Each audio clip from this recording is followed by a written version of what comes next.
Good afternoon, everybody. Welcome back. Day 3 GKA Kite-Surf World Cup here in Cape Verde. We are going to be moving over to the women now. We've done some of the guys' heats. Round 5 of the men had some amazing moves out there. Standout has definitely got to be the 360 from Ayrton Cozzolino, and it is Charlie Martin's 15th birthday. That is 1-5, and this kid from Reunion is into the quarterfinals. Now it's time for the girls to go out on the water, so stay tuned as we're going to be starting very shortly. I'm going to jump into the live booth and check out the highlights from day 2.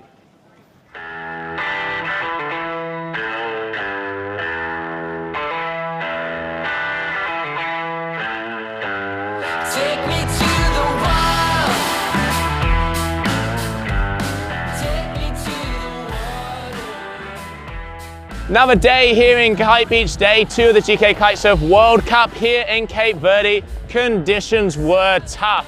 It was windier, but the waves were all over the place. It was like a washing machine out there. The girls and guys did so well to be able to produce the goods they did. 2 standouts in both the men and the women. Pedro Matos surf style, getting 360s, really nice turns. He is definitely on fire for this event. And then we had Stella. She got a 7.0 wave in the first part of her heat, absolutely destroying it here in Kite Beach.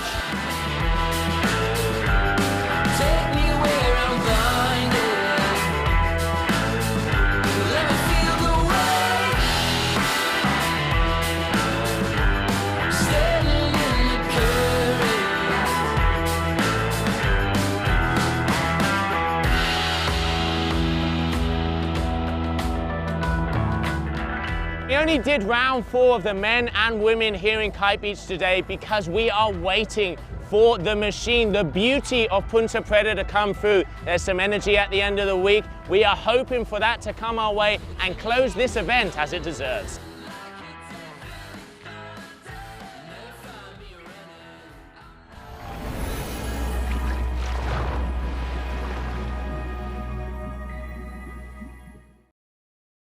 Welcome back, everybody. The afternoon of day 3 here in Cape Verde. Wow, there was some action on yesterday. Great to see the highlights. Did you see the colors of the water there? Really great to be seeing everybody out on the water. And now we are going to go over to the ladies as we have Marcela from Brazil and Ines Correa from Portugal, but living out here in Cape Verde. They are going to be going in to the first heat of round number 5 of the ladies. Brazil versus Portugal.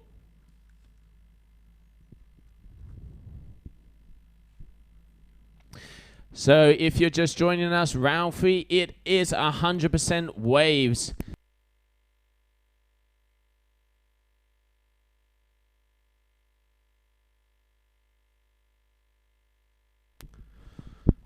Here we have Ines Correa also coming into this heat. She is a local here from Cape Verde.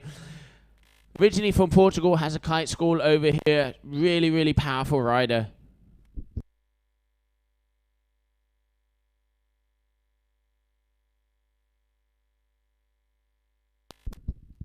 Both of the girls in the water. Yeah, that looks perfect conditions out there. Hopefully they will be improving throughout the afternoon. We waited out for the tide to see if we can get a little bit more swell. Like I said, Marcela in the pink and Ines Correa in the green. Both of these girls are going to battle it out. This is the first heat of round 5 of the GKA Kite-Surf World Cup here in Cape Verde. Format still has not changed. We are at 100% waves, meaning that the top 2 wave scores are the ones that are going to give the girls the option to go through to the next round. Judges are looking for surfing. They're looking for linking turns, variety of movements, laybacks, slashes, cutbacks, going into a roundhouse, coming back around, timing the different sections, powerful, hitting the wave in the pocket or the sweet spot, as we would say. That is what is going to give you those high numbers and be able to, you know, go in pursuit of the throne here for Cape Verde. On the water, we have Ines Correa. She is always a force to be reckoned with, especially at her local country here. She is a local here in Cape Verde, but she's up against the Brazilian superstar Marcela. We just changed over to the F1 family, so congratulations to her. I know she's going to be loving that, and she is going to be joining the full tour with her this year, so great to have her join in the GKA family.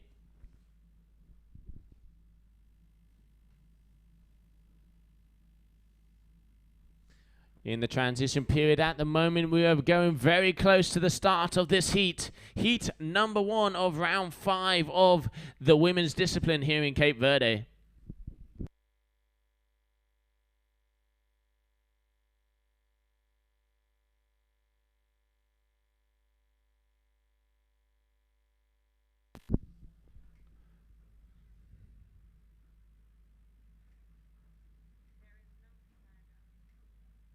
So we can see the girls just warming up here before we go into sequence for this heat.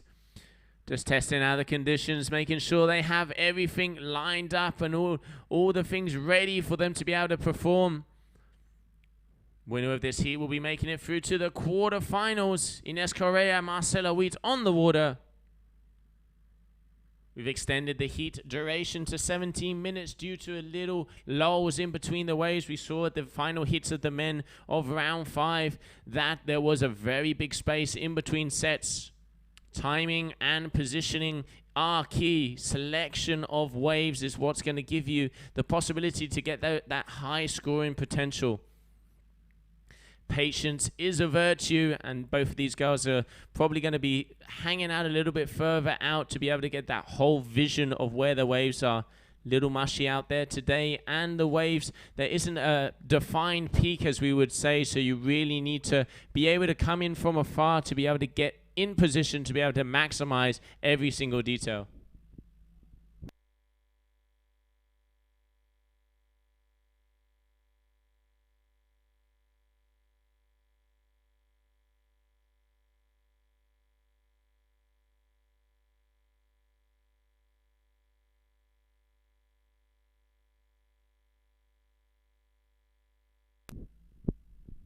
So Marcela Wheat here from Brazil. She is a Brazilian superstar, has her own TV show on Canal Off. Just had a really interesting documentary where basically they converted one of the old American style buses and traveled throughout the whole of the states, kiting around the, you know, full on lifestyle. Make sure, you know, check out our social media to get involved in that. Really, really cool project. And then here on the screen, Ines Correa, very powerful rider. She's known for those big, powerful bottom turns.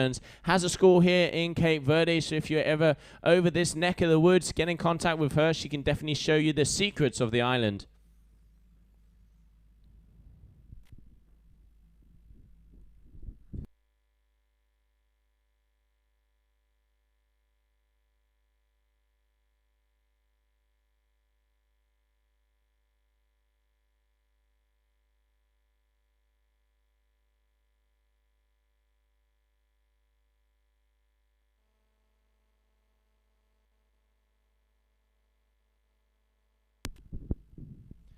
Both of these girls just warming up. You can see Marcela position herself up on that top left-hand side buoy of the competition area. That is where the bigger bombs do come in and do start to roll. We saw earlier on this morning that if you could be patient and wait for the bigger ones, some of them actually opened, you know, slided all the way through to the bottom section of the competition area, but they are far and few between. Pretty much once every blue moon would one of those happen, but if you can time it, get on it and perform it, you will definitely get those high scores.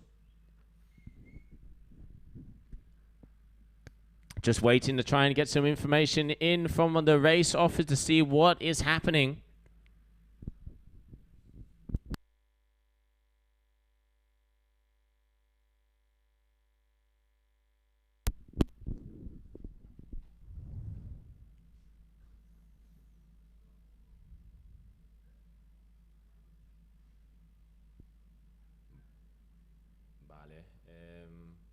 Yeah. 6 minutes. Do you want to do an interview or some adverts? Because 6 minutes of talking to these girls just mowing the lawn.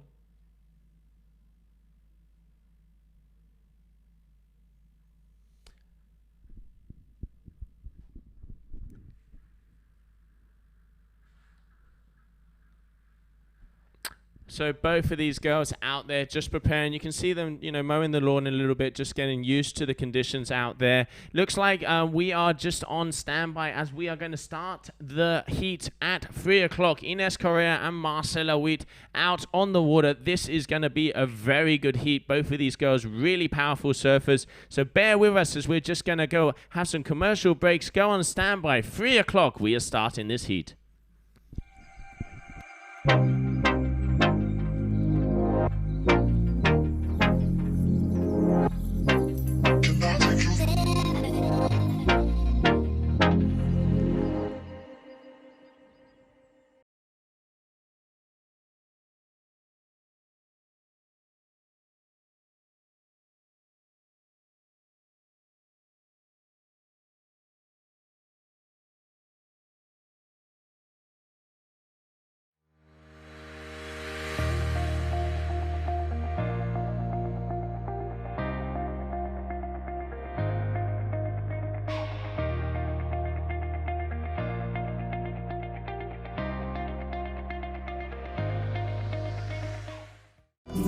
Dias de primavera tá de volta.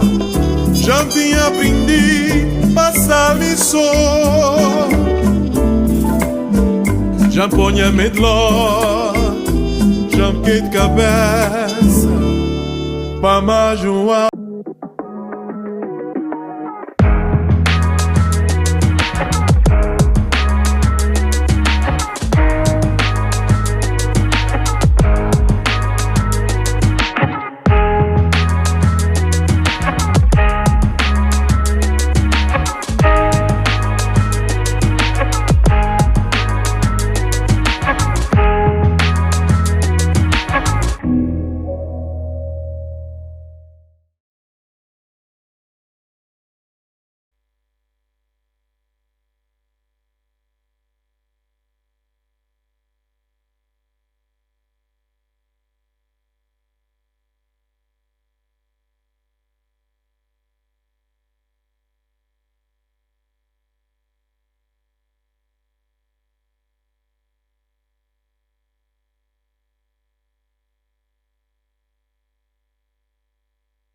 And red flag up, meaning we are going into sequence for the first heat of the ladies of day number 3 here in Cape Verde. Marcela Witt versus Ines Correa, two very powerful riders out on the water. 100% waves is what the judges are looking for. Top two scores will be combined, and that's the average score that you're going to see on your screen.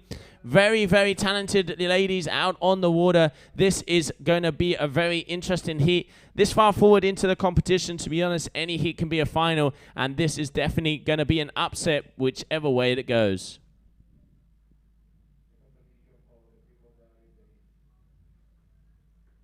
So just coming out on the 2-minute mark towards the start of this heat.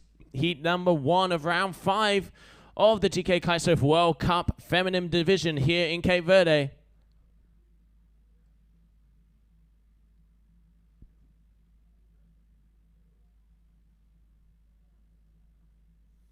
Not a lot of energy out the back there. You can see it's quite flat, but there are some sets far and few between.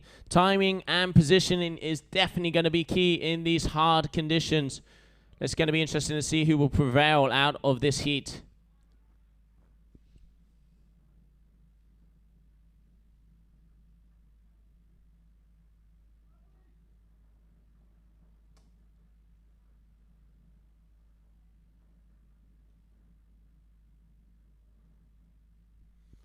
Front and center in the pink, we can see Marcela Witt. She's keeping herself on top of that reef, left-hand corner of the competition area.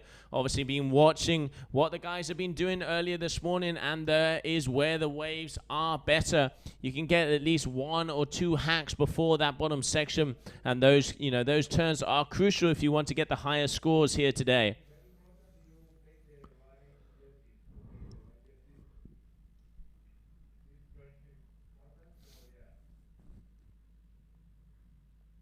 Marcela does look a little bit underpowered there. Not a lot of power in her kite. Interesting to see if we can find out what size she is on. I think that some of the girls were taking out 7s, but it does look like the wind has dropped off slightly. Interesting to see what will happen in the initial stages of this heat.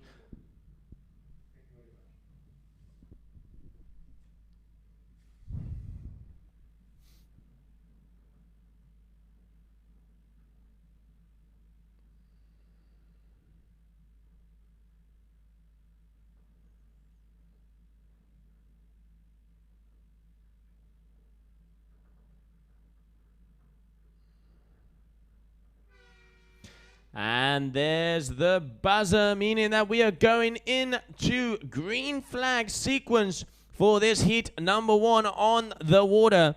Marcela Witt looks like she's trying to find some energy to start off this competition. Ines Correa right next to her. Both of these girls know exactly where they need to be, right on the left-hand corner of this competition area.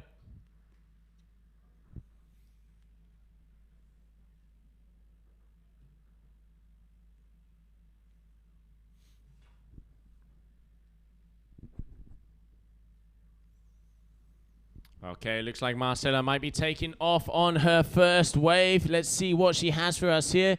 Doesn't look too bad. Okay, engaging first turn. No, decided against it. Didn't like what she saw, so she's going back out.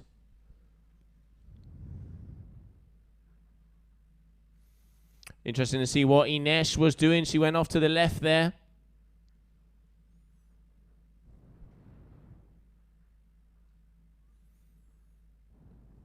I think both of the girls are just waiting out the back to see who can pick off that first set wave. Ines on the inside. Really nice hack there. Coming along, turn number 2. Back to the whitewash. Regaining the power. Big bottom turn. Huge entry from the top 3. Solid turns here from the Portuguese lady. Coming again. Big entry all the way. Nice cut back towards the foam ball as well. Great surfing here from her. Little bit of a far forward flat turn out the front. Trying to make the most of every single little ripple all the way down. That is a good opener here for Ines Correa. Marcela Witt also on yet another wave. So wave for both of these girls.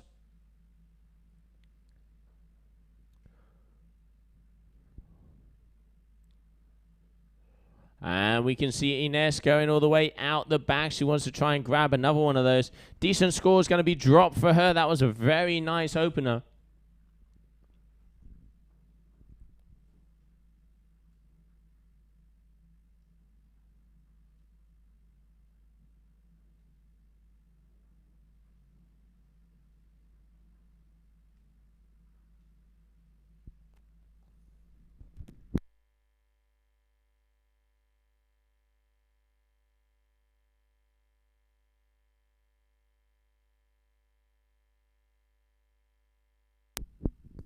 So Ines making her way all the way out to the back to come back. That was a very good first wave. We have a 3.67 from the wave from Marcela Witt there and a 6.73 from Ines Correa. Both of these girls starting off pretty much on the buzzer. Great surfing there.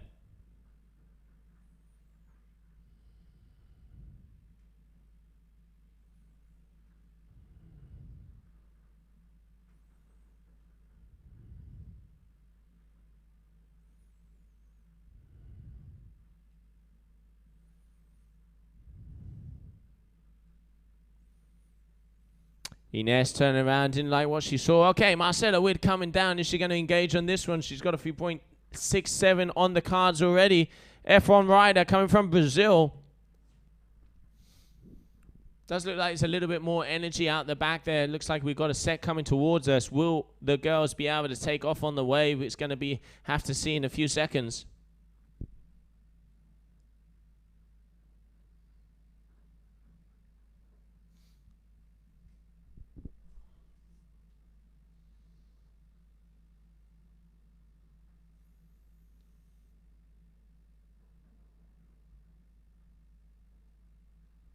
6.73 versus a 6.14. Marcela getting a 2.47 for that last wave. Just trying to fix some technical issues we're having with one of the cameras here. We do apologize. They are resolving that as soon as possible. So far in the lead, we have Ines Correa 6.73 versus a 6.14 there for Marcela Witt.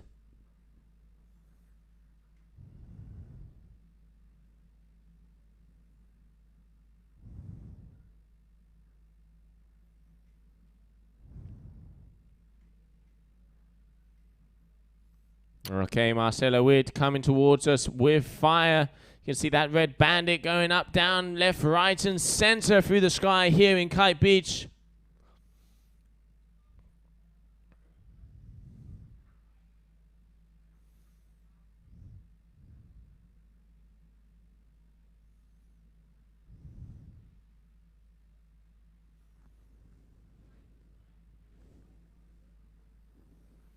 Ines Correa as well, tacking back up wind. Is that kind of area that has the waves.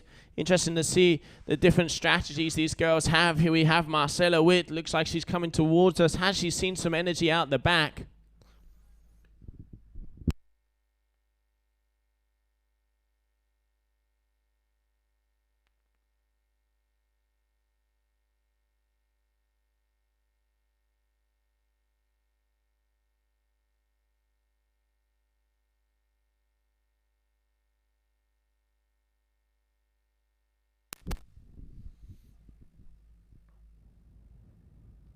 Bit of a lull here in the initial stages of this heat. We've had one decent set wave that Ines was able to get on. Unfortunately, Marcela has had two medium waves. She's slightly behind, but Ines has equal as her two scores, so she is definitely in the lead.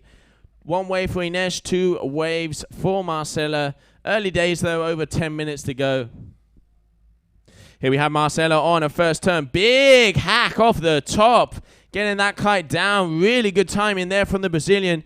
Eye of the Tiger looking at the second session. This wave here is opening up nicely. Mid-face turn. Didn't have the power there. Unfortunately losing it. You can see the frustration in her face there. Still good first turn there from her. Shame she couldn't make it there. Does look like it's a little light. It's on quite a small kite, the Brazilian.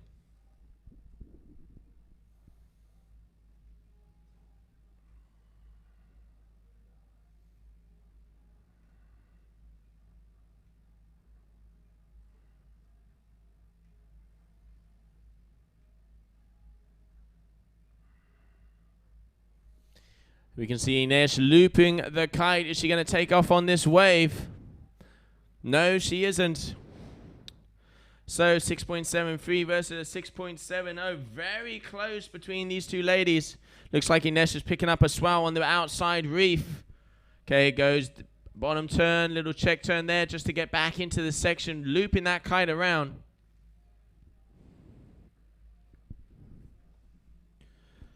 Ines looking down the line to see if this wave will form. It does look like she's going to be able to get a couple turns here. Okay, bottom turning in, check turn, open face. Now she's going to go down to the next section. She is going to be able to smack this huge re-entry there from Ines. Very nice. It does look like it's opening on the bottom section of the competition area. This is going to be a very big score for her. She's got to be happy with that one. Already has a 6.73 on the cusp. Oh, just got caught up there. Not quite sure what happened with that one. Looked like she was going to go for the turn, but yeah, board just got from under her. But still, that is definitely going to be a good backup score.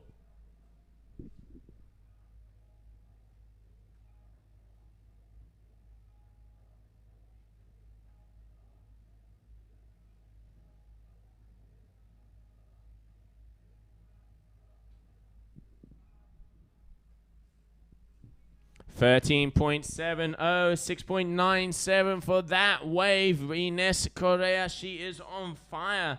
Marcela Witt is already comboed out. Still over 8 minutes left of the heat. Anything can happen. She is on a very small kite. If I'm not mistaken, she's on a 6-meter kite.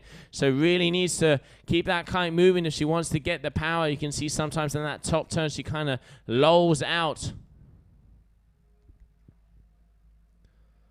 Okay, Marcela coming down the face. First turn, kind of a little check turn just to get into the wave. Eye of the tiger down the line. She is looking for that section. Looping it around. Can she get off the top? No, you see she just loses the power. I think Marcela needs to come in to the shore and change kite size. It is looking quite small considering the conditions that are out there.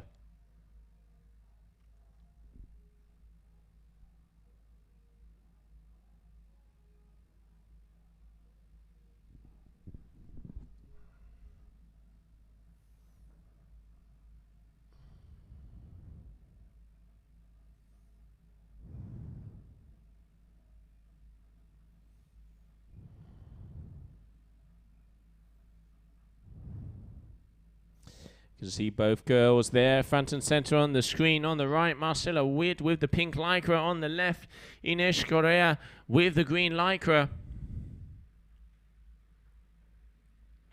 This looks like a nice wave is starting to form here for Ines. No, it decides against it. Going to continue to stay upwind, wait for the next set. Just under 7 minutes on the clock.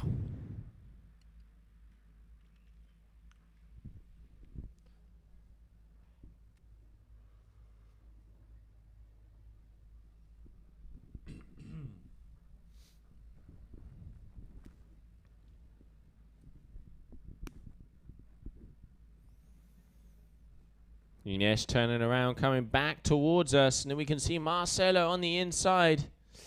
Definitely does look under power, the Brazilian. I would get out and get a bigger kite. It does seem like the wind has fluked off a little bit at the moment. Maybe it will come back. But yeah, you do need that power, especially when these waves are flat. You need the power of the kite to be able to pull you through. Ines jumping down on the first bottom turn. This is going to be a good section for her. Check turn, goes back to the whitewash.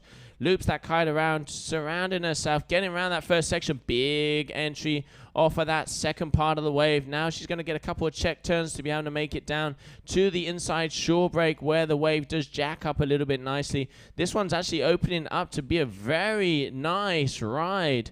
Already multiple turns, smacking it off the bottom. Yes, that is a very good wave here from Ines Correa. It's going to be interesting to see if that will improve over that 6.73. Waiting for judges to drop the numbers. Marcela Witt also on a good wave here. Big entry, just unfortunately not getting the power and going down after that one.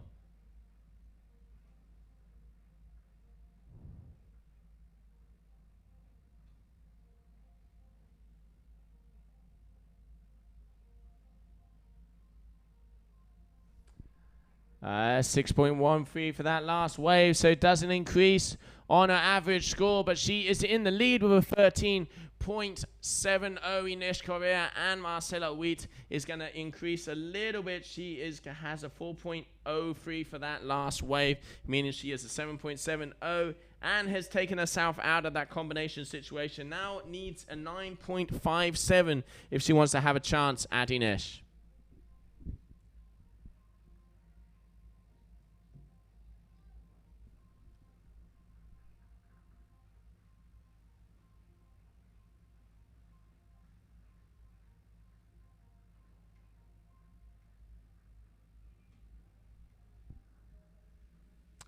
Front and center on the screen. Green Lycra, Ines Correa coming towards us. Let's recap a little bit of her scores. You can see on your screen 6.73 plus a 6.97, winning by 6 points. And then we have Marcela, which she's got a 3.67 plus a 4.03, totaling out at 9.67. Brazilian's got her work cut out for her, but we've said it again and we've said it before. Only need the last seconds to be able to jump on a wave, get a 10-point ride, and boom, the heat is yours.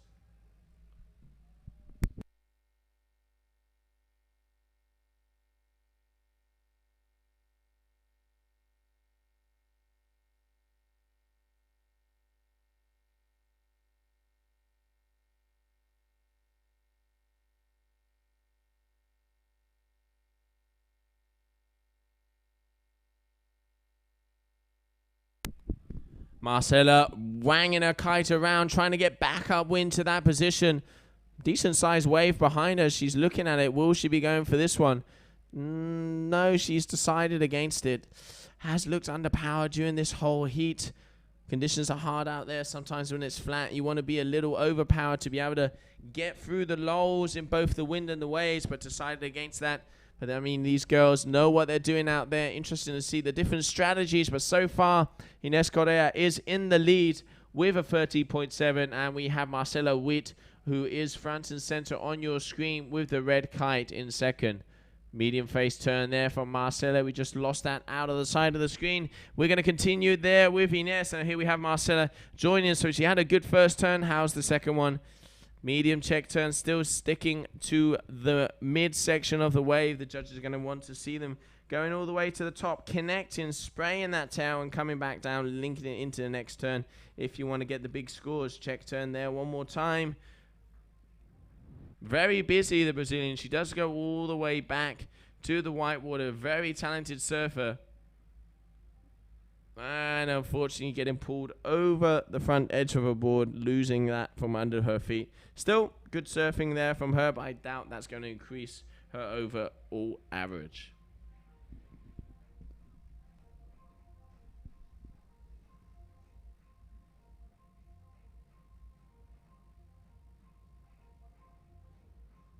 Ines Correa, big side slash to enter the wave there, letting the tail loose. Still flat section of the wave, but getting back into it. Big cutback, open face, layback there from her in the middle section of this competition area. What she got for us down at the end. Huge wabang. Really pushing those fins out. Really good ride in there from her. Also going to be a good score, but she still has two solid sixes out there. So I don't think we'll have to look at the scores, but I think the other waves were longer and a little bit more critical. Coming up on that 1 minute mark, Marcela Witt needs a good wave to come through because she has a 9.67 if she wants to take the win.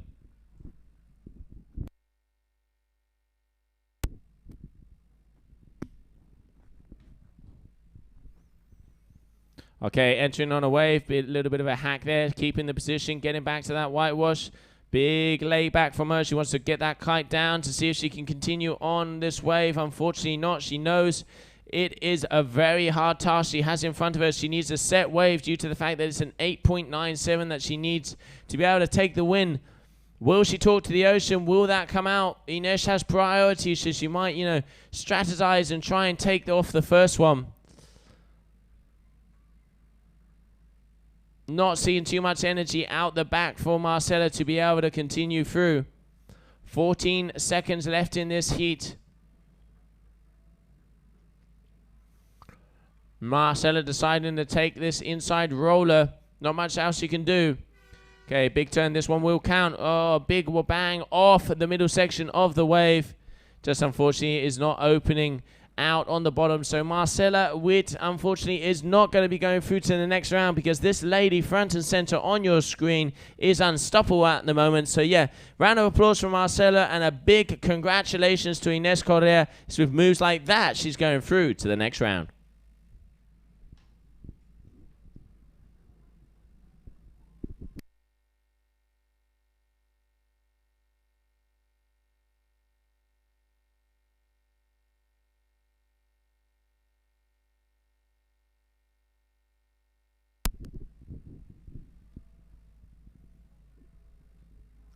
There you go. You can see the smile on Ines's face. Great riding from her. We're going to be right back because coming up next we have Odile Cavil and Catalina Edding.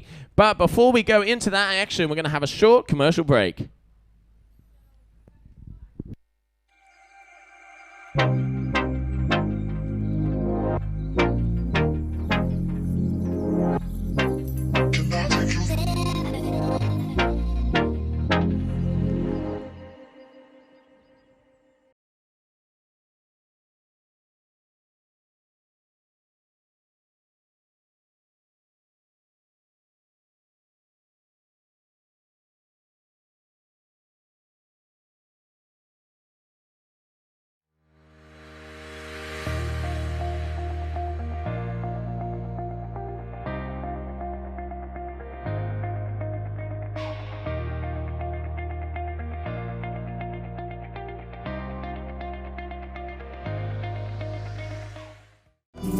Dias primavera tá de volta. Já tinha aprendido passar lição. Já ponha medló. Já me quei de cabeça. Pra mais um.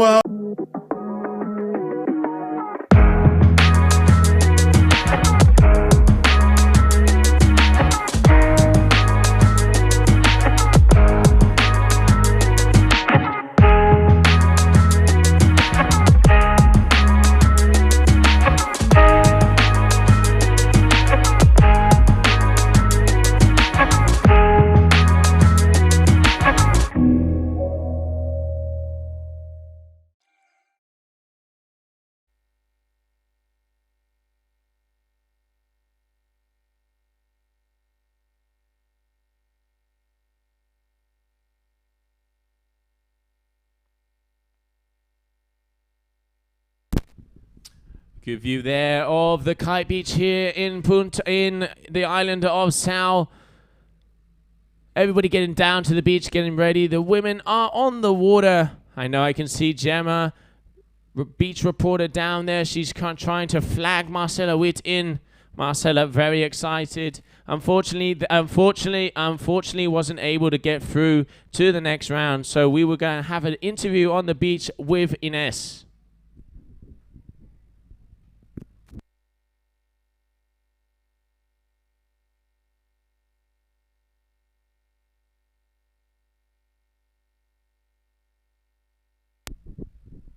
Okay, so on the water next, we have Odile Cavil versus Catalina Edding. 16 minutes of action on the water. Here we have Catalina starting off with the first wave. Okay, open face hack. See if she can get a little bit more power in there. It does a little bit, but Catalina taking a bigger size kite by the looks of it. So great, intelligent ride in there from her. Linking the turns together. Quite flat face here, but are they back on it? Yes, she does. Slides the fin out. It is a flat wave to see if she can get a little bit more of a vertical position, a vertical little bit of wall there. But still, good opener. Get some numbers on the board and see what can happen throughout the heat. Odile, it looks like she lost her board on that turn.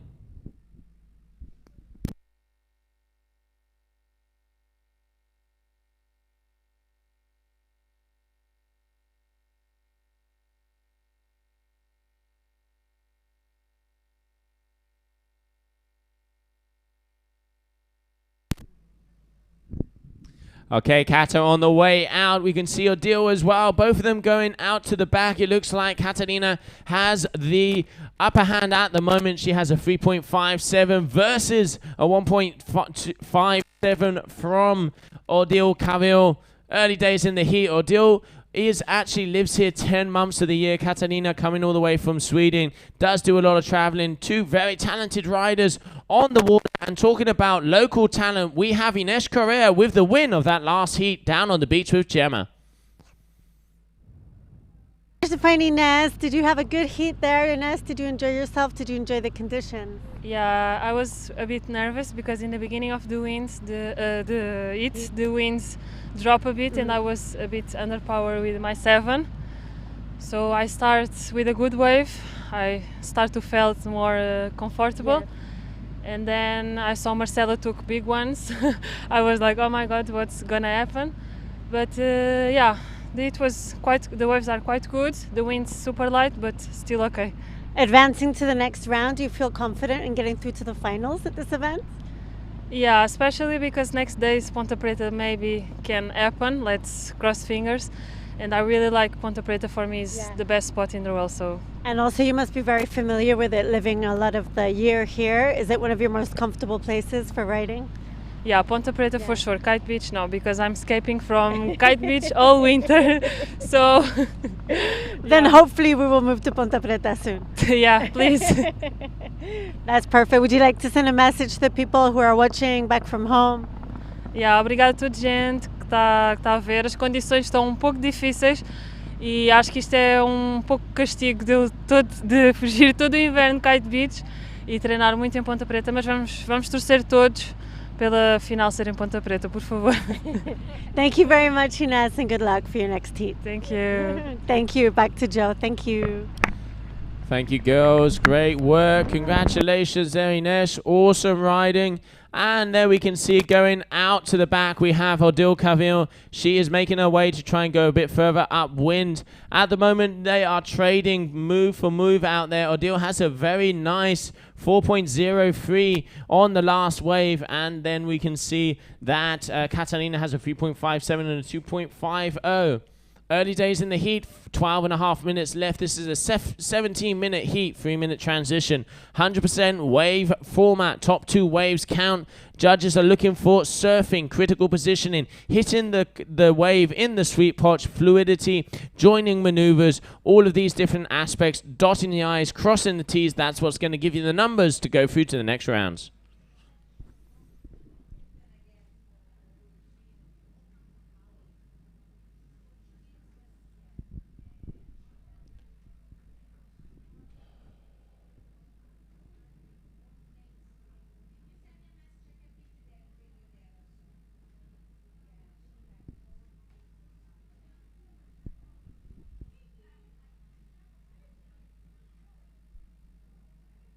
Here we can see Ines, excuse me. We can see Odile coming up towards, and both Catalina as well, making their way upwind.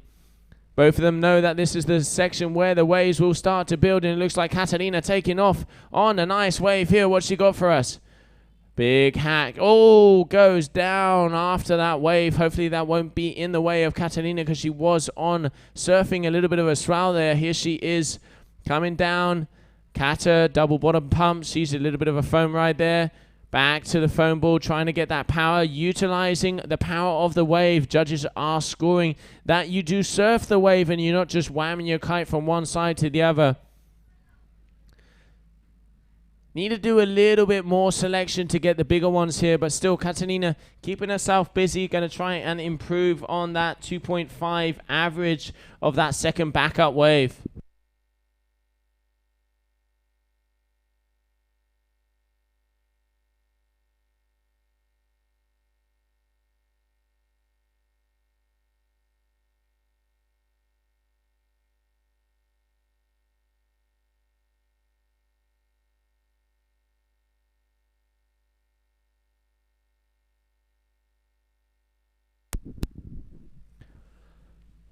Very close heat at the moment. We have 6.07. Kaja just took back the lead there versus a 5.6 from Odile Cavil. Just coming up on the 10-minute mark, a little bit over half of the heat to go. I'm seeing another score being dropped for Catalina, which I think will improve her overall score and increase her lead a little bit more. And she's on yet another wave. That's a bit better size. Comes down, loop that kite around, get around that little foam ball. Can she time it right? Looks like she can. Mid-face turn, wants to go a little bit more vertical, get a bit more speed. Easier said than done because the conditions are quite light out there. 3.53, so there you go. She has increased her lead by a couple of points. 7.10 versus a 5.60. Catalina is leading by 1.5 points. Odile would need a 3.07 to be able to regain the lead.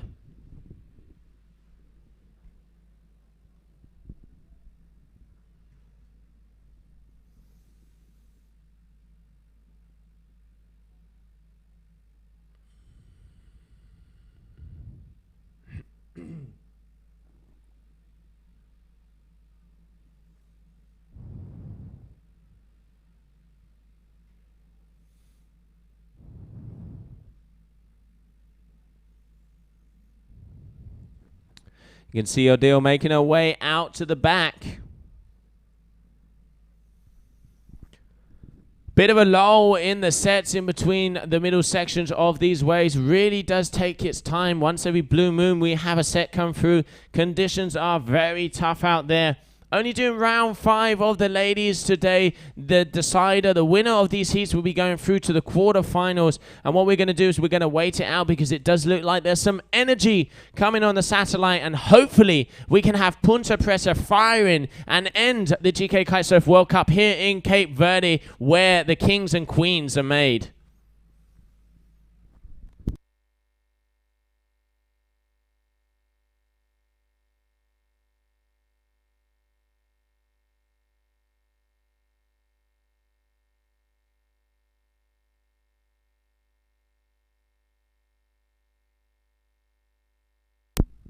Odile Cavil on a nice wave. This one's small, but it's really opened up. 2 backside turns. Almost lost her balance on that one. Looping the kite underneath. She needs to get past this section to see if she can get down to the bottom. Synchronized surfing out there. Kata, nice little foam ride there. Still trying to get a bit more vertical. See if she can get a little bit further forward to get past that foam ball. Waves are closing out a little bit for both of the ladies, but still keeping themselves busy, getting it flowing. You know, sometimes it's just better to start, you know, keep going, getting a few rides. Odile Cavil front and center, pink lycra, and we saw in the background there, Katarina Edding. Kata is in the lead with a 7.10. Odile is trailing very close behind her with a 5.60. A score going to be dropped, which I think is going to improve on Odile's backup score. Going to be interesting to see who is going to go into first possession. Will Catalina keep the lead, or has Odile done enough to get that 3.41?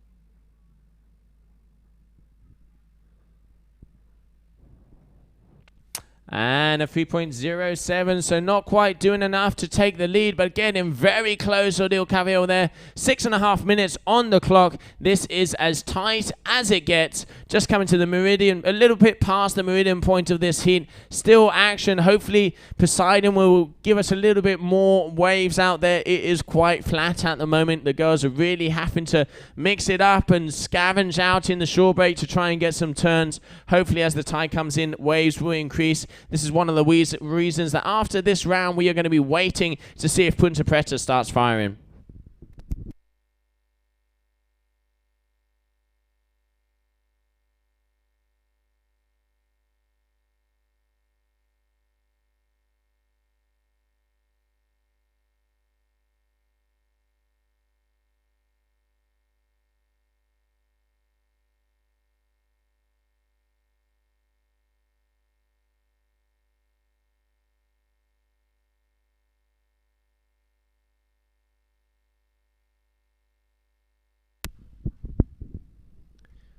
Okay, Odile Cavill coming back towards us with the pink lycra, the Elevate rider, local from here in Cape Verde, spends most of the year down here, so she obviously knows the conditions and the break very, very well. A lot of these guys and girls have been training for that peeling right-hander, and now it's mixed up when we come to the cross-onshore mush that we have out here in Kite Beach. But hey, if you're after the World Championship, you've got to be good in the hollow and in the mushy. All of the guys and girls proving that they are champions on and off the water here. Who will prevail? We will know very shortly.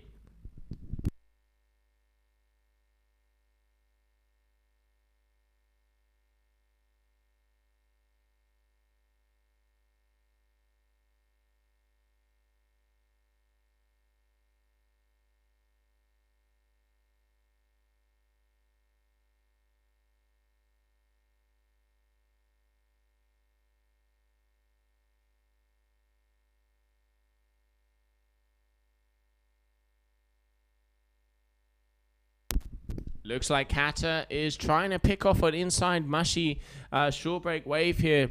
To be honest, with what's coming through in this heat, it is an intelligent wave. He knows that Odile is very close, so she wants to try and keep busy. And, you know, she does have priority by the looks of it. She's a little bit further upwind, so she wants to keep that priority because she is in the lead, and she doesn't want to give a good wave away because pretty much both of these girls have the potential to get high scores. It is literally who can pick off the better swell to be able to perform those maneuvers and get through to the next round. Odile looks like there's a little bit of a set wave coming in, and I can see in the back of the screen it looks like we have some waves coming through. Odile Cavill, pink lycra, front and center, does look like she's got a set wave. What can she do with it?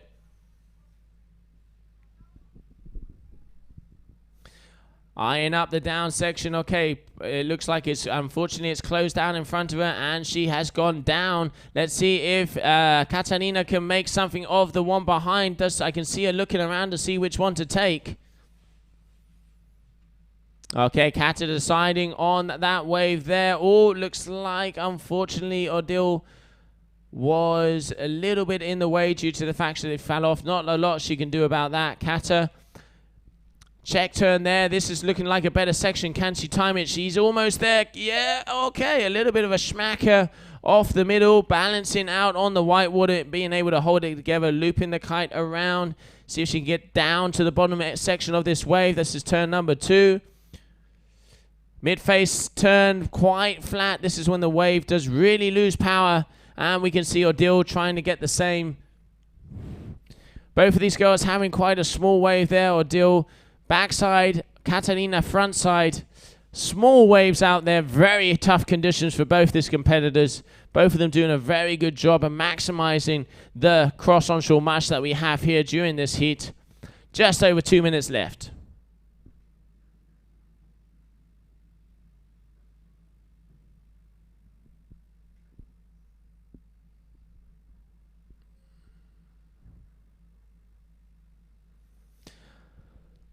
Okay, Odile transitioning in the inside section on the shore break, taking a look at her watch. She knows she's got less than 2 minutes, just enough time to get back out. Hope that the wave gods will send her a nice little set to be able to perform a last surf of the day here, because even if they advance, we're only doing the 5th round today of the women. Catalina Edin also going on the outside to see if that set will come through. 1.5 minutes left on the clock. Coming up next, we are going to have Mika Sol versus Julia Bormele.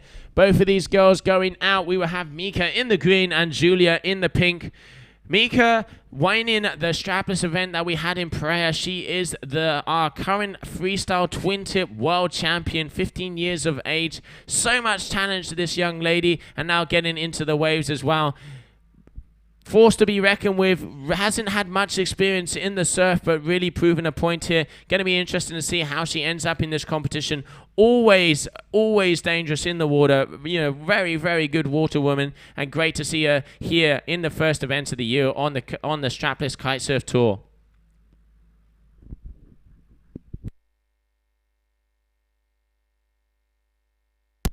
Odile coming in on what looks like she's taken for the last wave. She would need a 3.41 to take the lead.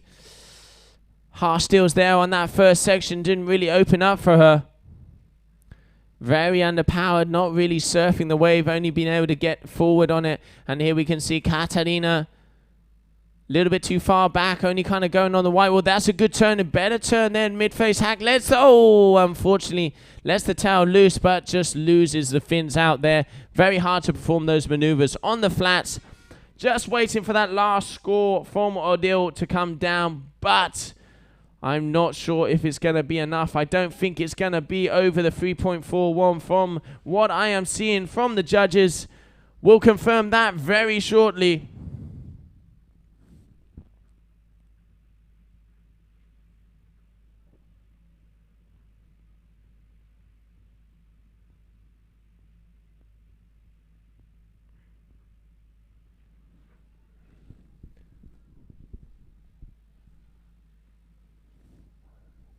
Here we can see Catalina coming out of the water.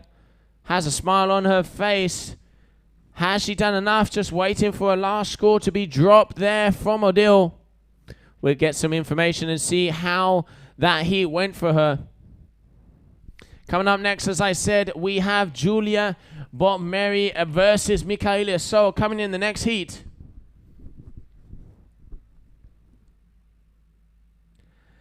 And it is official. Joanna Katarina Edding. Kat has made it through to the next round. Congratulations to her. Great riding also there from Odile.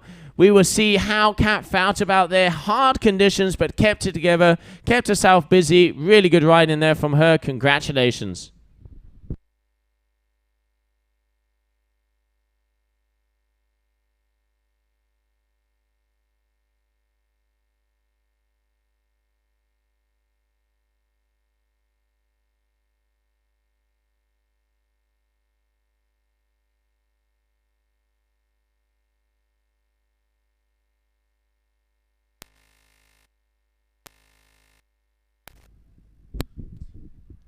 We can see Charlotte there getting ready. I can see Ines in the background. All the girls are there just getting their stuff together. It is their time to shine. Out on the water, as we mentioned before, we have Julia Bonmeri and Michaeli So. They are going to go into sequence very shortly. There's the youngster, the duotone rider, 15 years of age, Michaeli So. World champion already at such a young age. Very talented young lady. Good to see her here with the whole family, enjoying herself in the waves.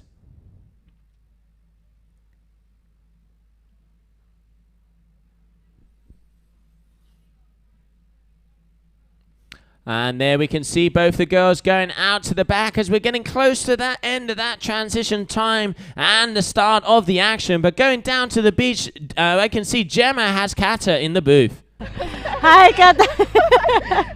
we're not quite ready for this, but we're kind of ready. Kata, congratulations. You're advancing through another round. Tell me how your heat went. Oh, thank you so much. Oh, it was really hard today. I kind of didn't really go full on because I had a little stress fracture in my knee.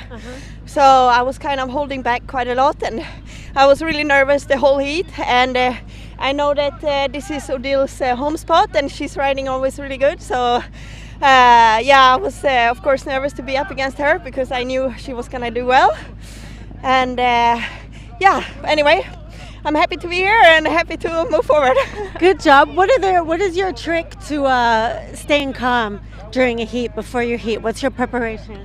I'm trying to kind of calm down, always checking my gear a couple of times and see that everything is ready. And everything is went according to plan this time, but you never know. Well, congratulations. You're advancing through another round. We have a few issues going on here, so we're going to clear the area. Kata, well done, and we'll see you after your next heat. Thank you, Gemma, and thank you everyone for watching. Thank you. Thank you guys so much. Back to you, Jill. Thank you. Thanks a lot there, Gemma. Yeah, great work, Kata. Really good to see her going through to the next round. And yeah, really riding very well. Here we have Mika. Mikaeli going on that wave, laying back a little bit, initiating it very, very nicely. Great wave there from her, just unfortunately coming out the end of that.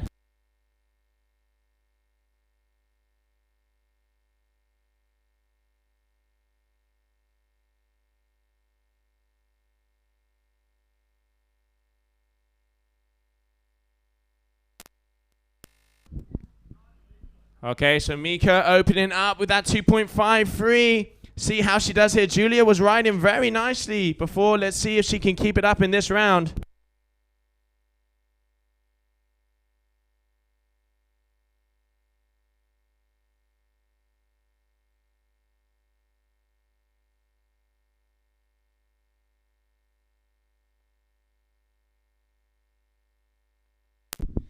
Okay, Julia coming off of the water with that last wave there. We can see a 1.77 there for her. Early days in this heat, 14 minutes left on the clock. Mikaeli Sol is in the lead so far, 5.0 on the board, getting the numbers up there early.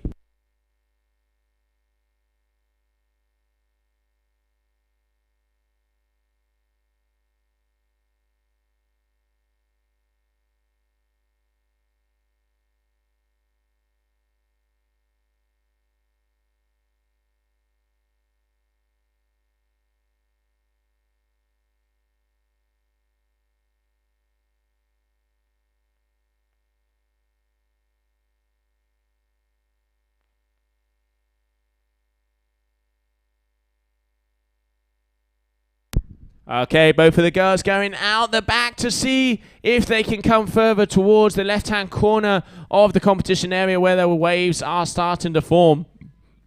Mika has a couple scores on the board, 2.63 and a 2.47 versus the 177 and the 157 from Julia. Early days in the heat, but yeah, at least the girls are keeping themselves busy out there.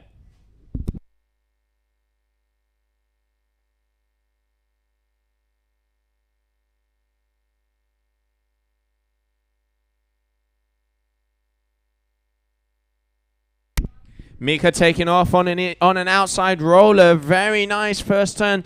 Still, she needs to go a little bit more vertical. She is throwing the tail back, which is good to see, but judges are probably going to be more looking for fluidity throughout the turns, not just blowing the tail out. First wave competition for this lady. As I said, she is our freestyle world champion. Getting into the waves, going to be trying to do the complete tour of all of the disciplines out there, the duotone rider. Let's see how she does here. So far, so good. She's in the lead, and a 3.47 for that last wave.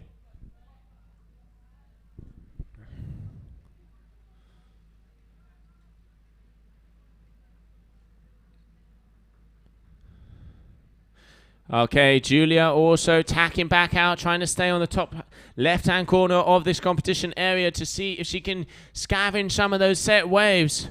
Rode really well yesterday. Has a very nice style, this young lady. Let's see what she can do here in this heat against Mika.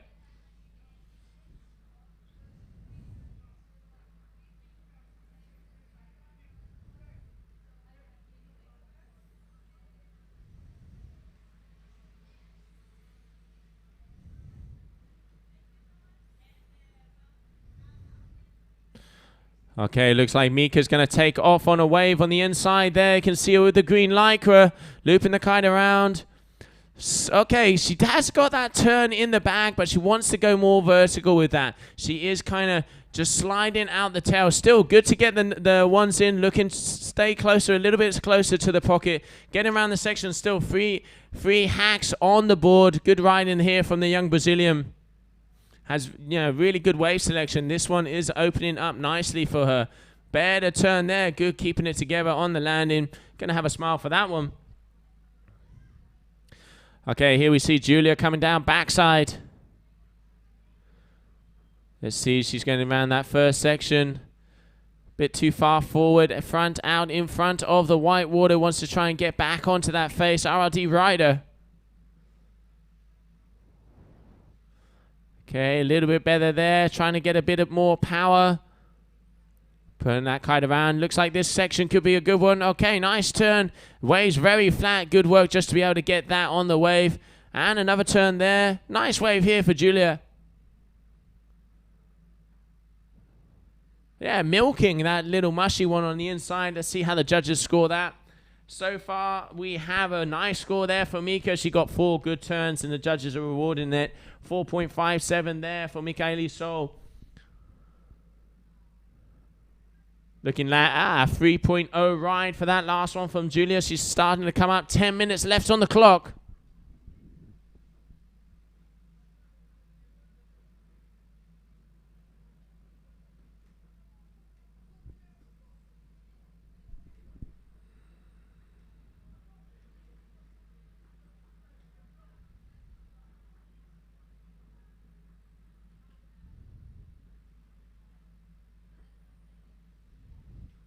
We can see Mika making her way back towards the shore, attacking all the way up to go back to where those waves start peeling off. Little bit of a lull at the moment. There really is a long time in between sets. It's gone from once every blue moon to maybe even a purple moon now. Hopefully as the tide comes in and the push will give us a little bit more of size throughout the day. We're only going to be doing this round of the ladies, and then we're going to be stopping for the day. Here we can see Mika and Julia powering towards. Looks like there's a little bit of movement out the back. I think both of them have seen the set. Mika's in front, and she's in the lead at the moment with an 8.04 average. 3.475, 4.57 also. Deciding to tack up to go even further upwind. What has Julia done? Okay, looks like Julia's done the same. Just decided to tack a little bit further up than Mika. Looks like Mika might have the advantage of the priority here. I can see her coming towards the shore.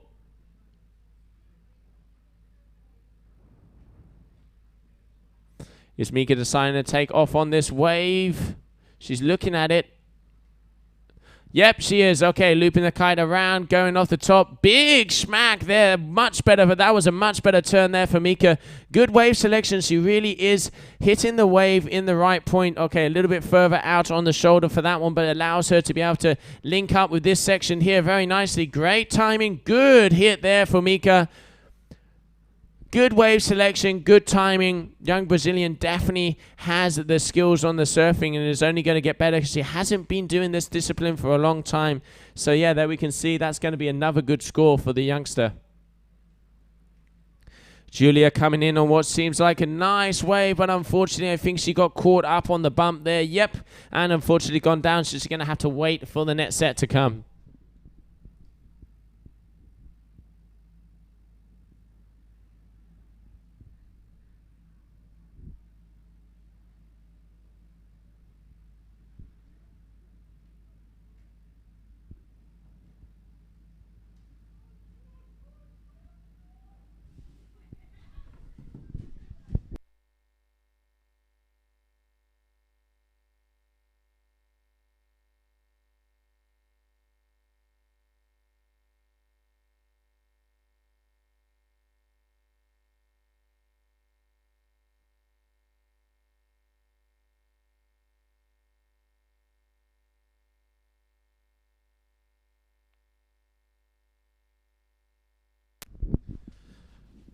And we can see Mika going back out.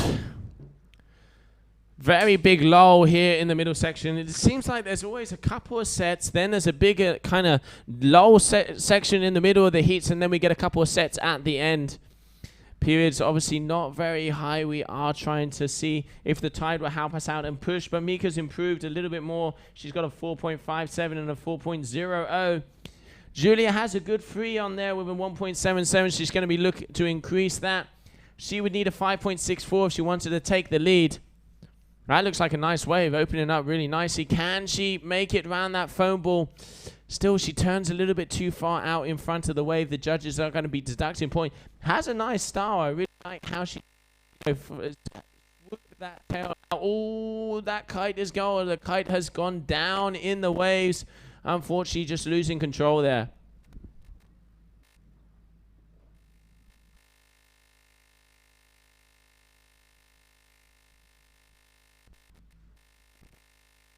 Mika coming towards the shore. This is looking like a nice wave. She really does know how to pick them.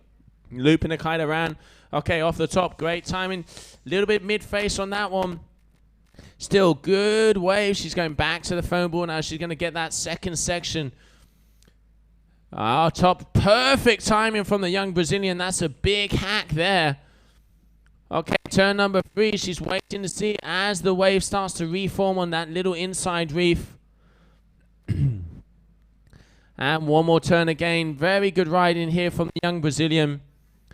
Seems very comfortable in these cross onshore conditions, just losing it on that last turn. But yeah, not sure if that's going to increase her second score of that 4.7, but very, very close. I think it might do due to the fact that the wave was a bit bigger. Yeah, I reckon maybe even into the high 4 average. So let's see what the judges will say.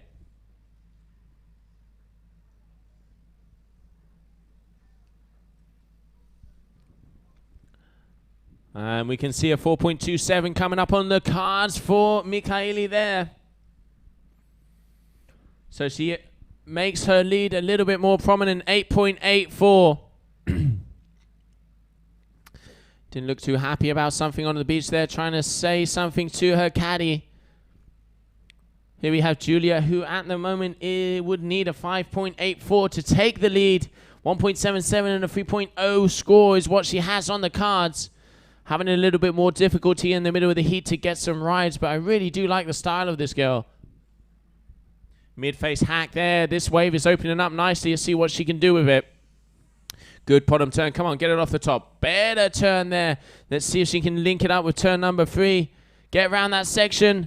Little bit of a foam ride. Okay, a bit too far forward again. She doesn't go make her way all the way up the face. Judges will be deducting for that. Still another ride in. Looks like she's got a smile on her face. Let's see what the judges thought about that ride.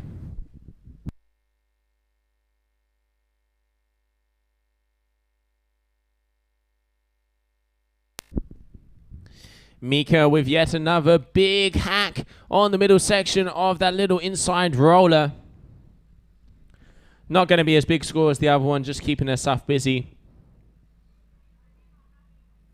I think Julia's probably going to increase her score after that last wave. It was a nice one. As I've been saying, I really like that top turn she has. If she just made it to the top of the wave a little bit more, I think she gets some bigger scores. Yep, there you go. 6.53. So 3.53 for that last wave.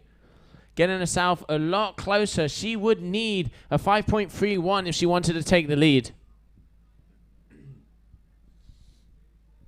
You can see Mika flying out there, her lycra flapping.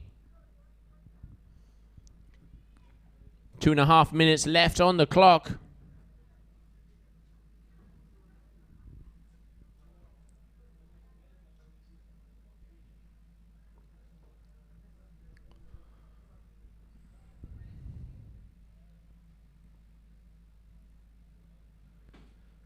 Julia deciding to attack a little bit further up. She has 2 minutes. She knows she needs a set wave if she wants to get that 5-point score.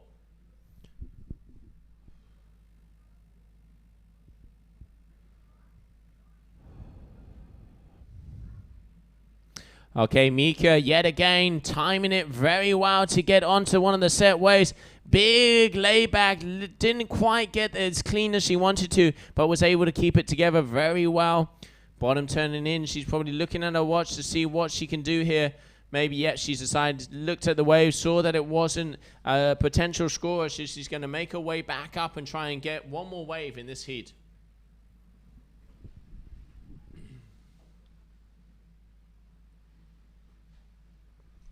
Looks like Julia's getting a wave there on the outside. Needs a 5-point something to be able to take the lead. Looks like she's already got a couple of turns on. Let's see how she does on the bottom section of this wave. She is, like we were saying before, checking her watch in the middle of the wave. Concentrate on your surfing. Nice little tail slide there in front of the white water. See if she can make her way down to the bottom section.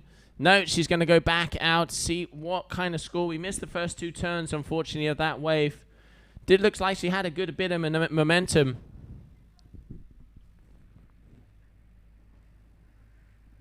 Okay, decided 30 seconds left. She's going to take off on this one. So maybe last chance to try and get that 5.31 that she needs. Whitewater just losing it in the crucial moment there. Can she get back on the board and get another wave before the end of the 30 seconds? Mika Sol is in the lead. 8.84. Coming on another wave here. A little bit smaller than the one she had before. Last 10 seconds of the heat. It does not look like either of these ladies are going to get any more waves. So unless anything changes here, just wait to see. Yeah, Julia's on her way back. So the winner of that heat is Mika Sol. Congratulations, going through yet another round. Great surfing there from Julia, but Mika coming out with the win. Coming up next, we will have Stella Groschkrupp versus Charlotte Carpentier. And Mika just showing her strapless freestyle skills as well with that little front roll on the inside. So if you just bear with us, we were going to have some more action on the water very shortly. But before we get into that, we're going to have a short commercial break.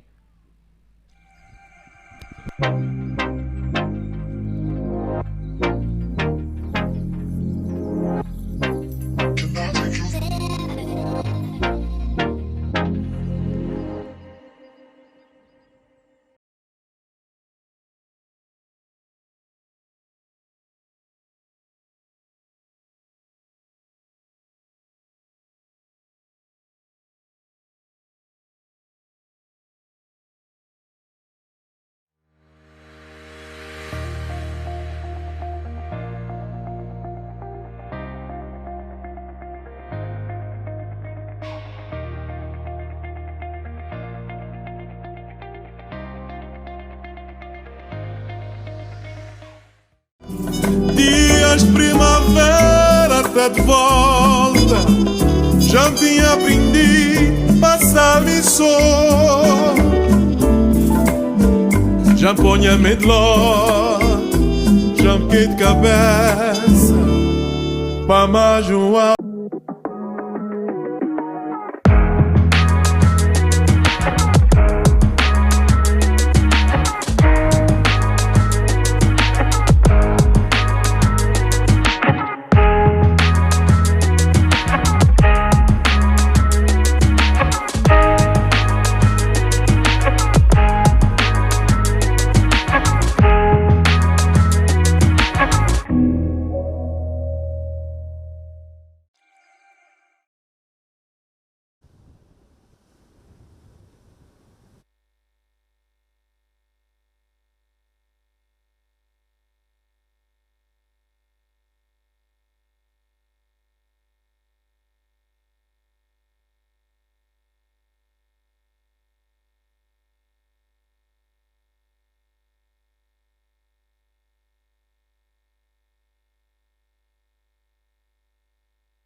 Okay, so before we get on to the action, I can just see Gemma in the live booth as we have Mika Sol making it through to yet another round. To our freestyle world champion, Mika Sol, advancing one more time. Turns out waves are your thing too, huh, Mika? Yeah, I guess so. Is there anything that's not your thing? I'm not sure. I haven't tried everything yet, so. What are you bad at? You must be bad at something. I'm bad at skateboarding. Okay, good. At least there's something that gives us all hope. Yeah. Well, congratulations. How was your heat? It was pretty good. The waves were a bit better than yesterday. I was really stoked with my results, and hopefully tomorrow I can do better. Yeah. Are you enjoying this competition here in Cabo Verde? Yes, I am. I wish it would be at Punta Preta, but you know we're at Kite Beach. You have to just deal with the conditions how it is. But yeah, I'm super excited to how it turned out. What is your favorite discipline at the moment? Freestyle, strapless freestyle, wave riding? What are you enjoying the most? I would say it's still freestyle. That's still like my number one up top. You know, I've been doing it for way longer than any other sport, so I really enjoy it. Good job. A little message to anyone back home in Brazil. Well, wait a second. I just wanted to say, everybody... isso foi de português. Eu queria falar a todo mundo obrigado por ter assistido e também a vitória. Wait, shit, what am I saying? Doesn't matter. Start again if you want. Yeah, obrigado para todo mundo ter assistido e também oi pra Vitória, obrigado por ter assistido o meu campeonato e sim. Good job, Mika. Thank you so much. Yeah. Good luck for your next round. See you back here. Good job. Thanks a lot. Back to you, Joe. Thank you, Gemma. Good work there, Mika.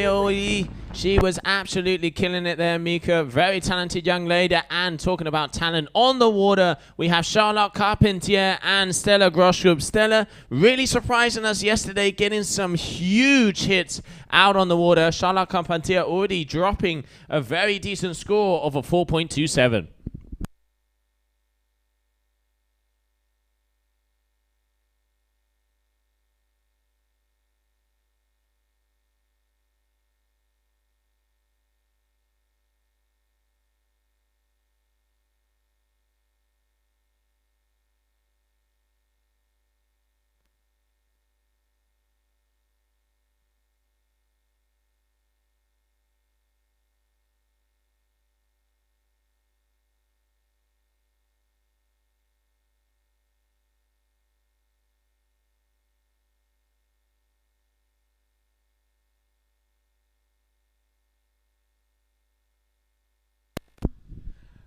I can just had Mika getting a little bit excited here on the stream. She's very happy to get through to the next round. She's going to be getting to the top of the wave. Also, very good surfing from her. Let's see, she's just getting better heat after heat. Getting into the strapless freestyle we saw, she already has a lot of style on the freestyle aspect, and now getting into the surfing. Back to the surfing on the heat, 40 minutes to go. We have Charlotte Carpentier, and this lady here, Stella, she was absolutely spectacular yesterday. Had some of the most powerful hits we've seen.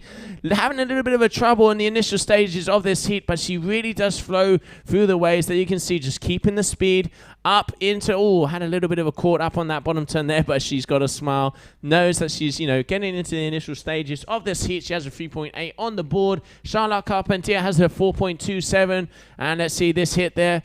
It looks very bumpy out there. She's having a bit of a trouble with that bottom turn. Some of the girls were saying that from last time. Let's see if she can navigate it a little bit better, because she is in the lead, and Charlotte Carpentier out there on the water also going backside.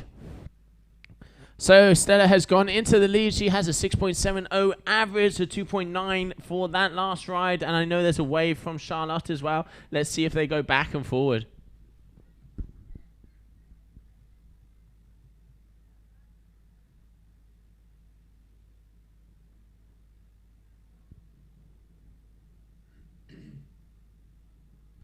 Charlotte looks like she's looking to see if there's something to do on this little inside roller. Going to backside. It does look like she is going to take it off on it. Okay, first turn. Now she's going to go and see if she can join this midsection. The wave is opening up nicely. Good timing. Smack in the middle. Nice one there from the French lady. She has been hanging out in Cape Verde since December, so obviously has a lot of surfing experience under her belt during that time. Nice little ride there from her. Probably going to regain the lead right now.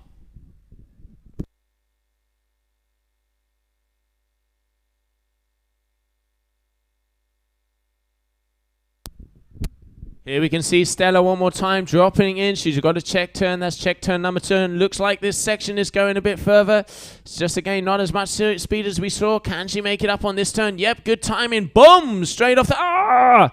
Just unfortunately losing the back foot on that one, so that will not be a high scorer.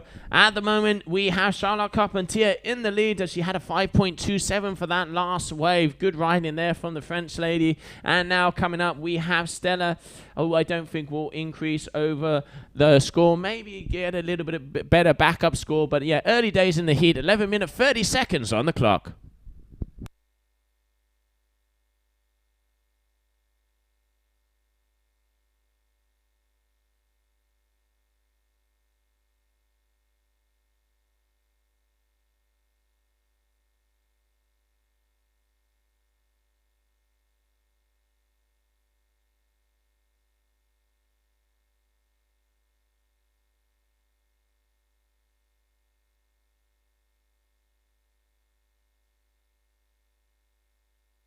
Charlotte Carpentier making her way back up to the upwind section of the competition area. Sets are very far and few between, as we've been mentioning on the stream during the whole day. So you want to be in position, because if you miss that opportunity and your rival does grab it, it is going to be very hard to get back those numbers. So both of the girls are going to be hanging around the little reef to see who can take the first rollers At the moment, we have in the water, we have Stella Groschkup. She has a 7.27 in second position. And leading this heat, Charlotte Carpentier from France. She has a 4.27, a 5.27, meaning that she has that 9.54 lead.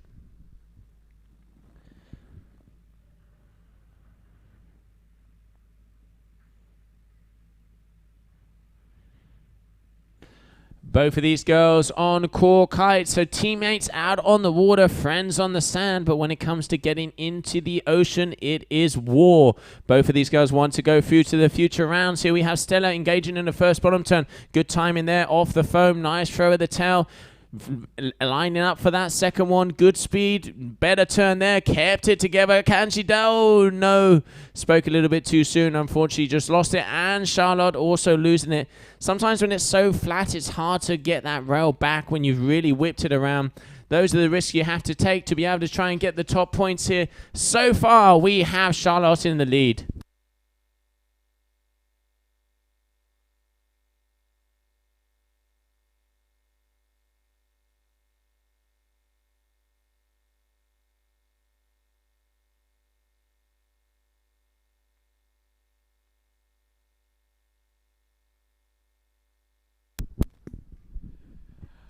Okay, in the pink lycra, Stella trying to get back on the win there. She just had a very nice wave of 4.0 for that last one. So, you know, edging closer and closer to Charlotte.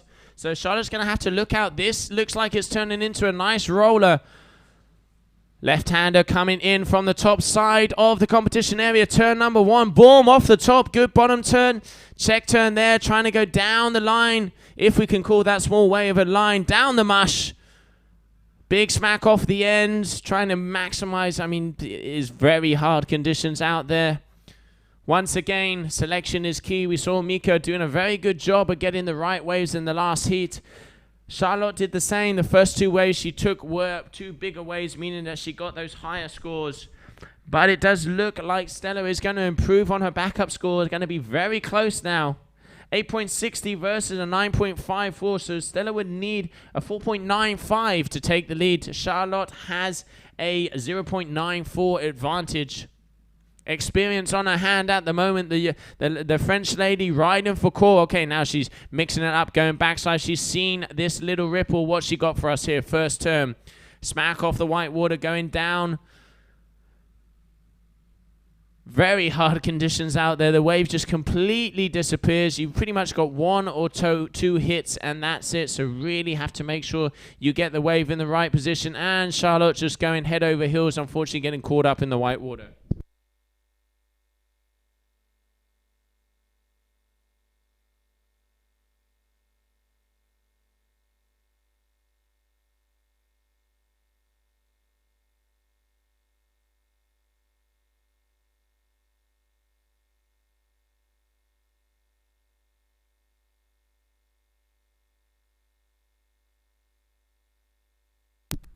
Stella keeping herself busy. She is getting active in the final half of this heat. This is going to be a good wave. Oh, opening up nicely. This is actually one of the nicer waves throughout the last closing moments. Okay, turn number 3. Good timing. Can she get it off the top? She can keep it together. No! Goes over that front edge. Unfortunately, that would have been a good score if she'd landed it.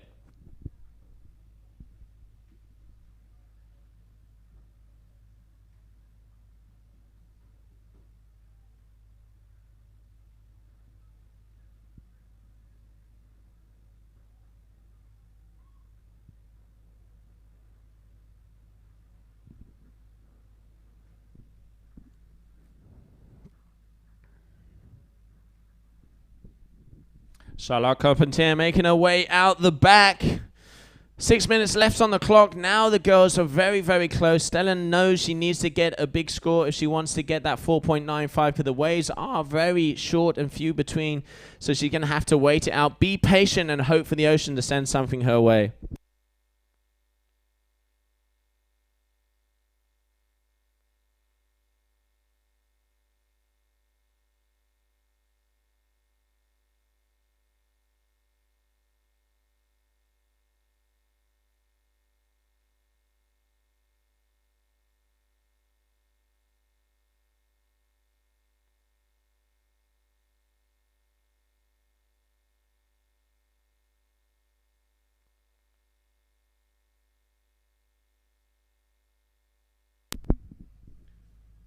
Okay, we can see both of the girls making their way out the back. There is literally no ripples coming in. There was a huge lull during this heat. Charlotte was very intelligent to get those big scores in the first set straight off the bat. That is really what's given her the lead at the moment. Stella has been able to get a couple of good hits, but hasn't really been able to coordinate on a good wave.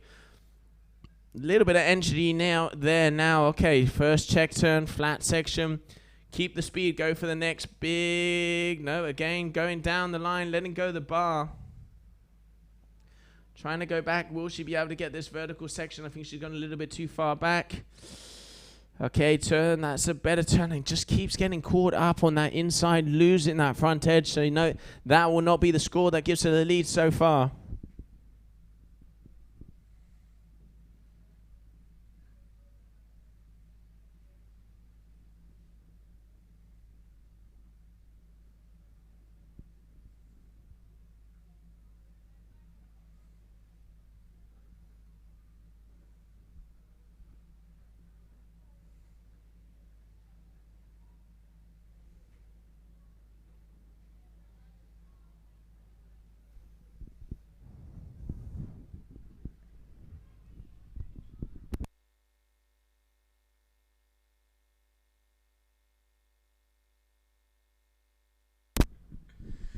Okay, here we can see Charlotte trying to eye up another little section on a wave, which she is right in position.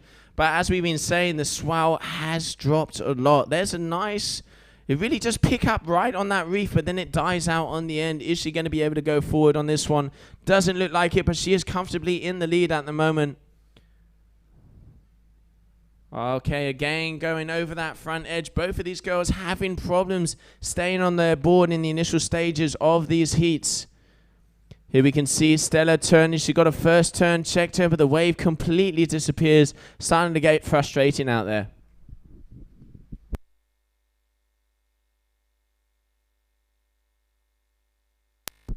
Okay, good size wave. Now, can she keep it together? This is maybe the one that can make the difference. Good.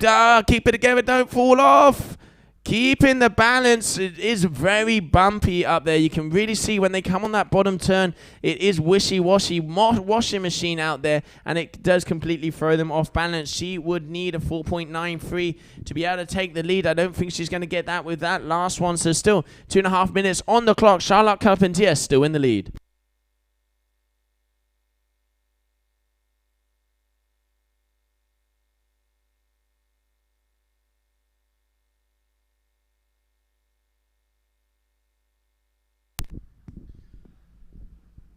Stella making her way out. This is probably going to be the last set that she's going to be able to do. Talk about leaving it to the buzzer. Charlotte on a nice small wave, but it is actually does have a bit of a face. And it has disappeared. Oh, this wave, it jacks up, goes down, reforms, pancakes, goes up and down. Very, very tough conditions out there.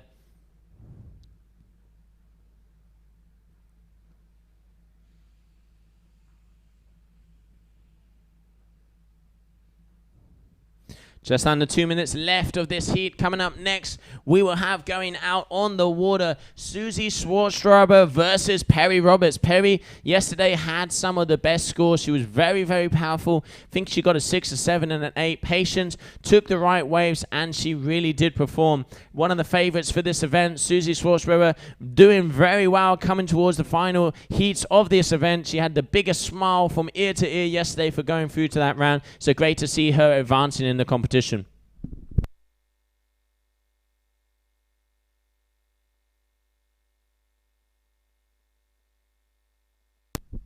Stella knowing that she only has 1 minute on the cards. This wave, it has a couple of decent turns. Can she get the finisher off?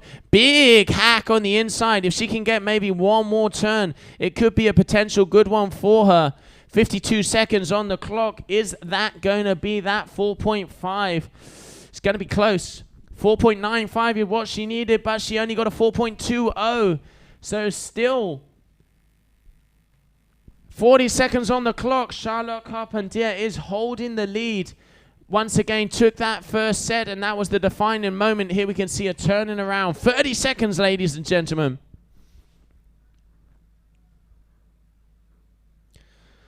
Charlotte looking down the line on this one. It does look like it's something, a little wave that is forming. Here we can see it jack up here. Can she get a couple of turns? Looking all over the place because really the wave is rippling left, right, and center and completely disappeared there.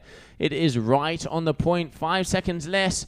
And Stella is on a wave. That would mean Charlotte has the win. Just trying to wait to see if Stella did have something out there. But if I'm not mistaken, it doesn't look like she was. So just waiting for confirmation. No, Stella was on a wave. We didn't catch that. Have to see what she did on that last one. Waiting for some numbers to be dropped. But no, it's official. Charlotte Carpentier is moving through to the next round. There's the little grin, the smile there from the rider, cool rider from France. Congratulations to her. Coming up next, we have Susie Schwartzrober versus Perry Roberts.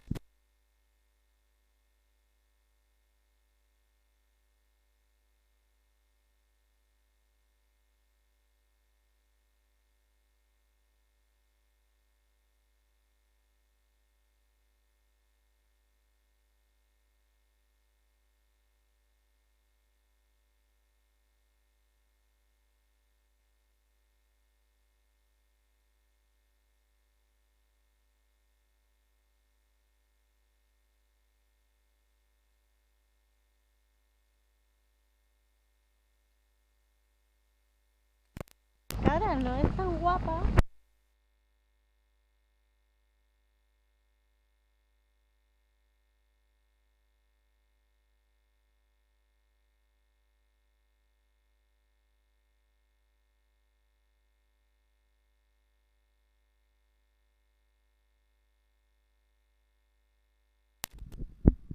There we can see both of the riders coming back to the shore and the public enjoying the action there. You can see some of the guys on the water. We can just see Stella checking out to see what happened there in that heat. Unfortunately, she just did not have enough to make the win there. Charlotte Carpentier taking the upper hand in that heat. We can see Alina and Adam just giving a little bit of advice for the next competition. So yeah, congratulations there to Charlotte. There she is coming through. Big hug, big kiss. Great to see the girls so close together. Coming up next, we have Susie Schwartzrober versus Perry Roberts. Perry, as we said before, coming all the way from Australia. Very powerful rider. Had one of the best heats the other day. Let's see if she can repeat it today.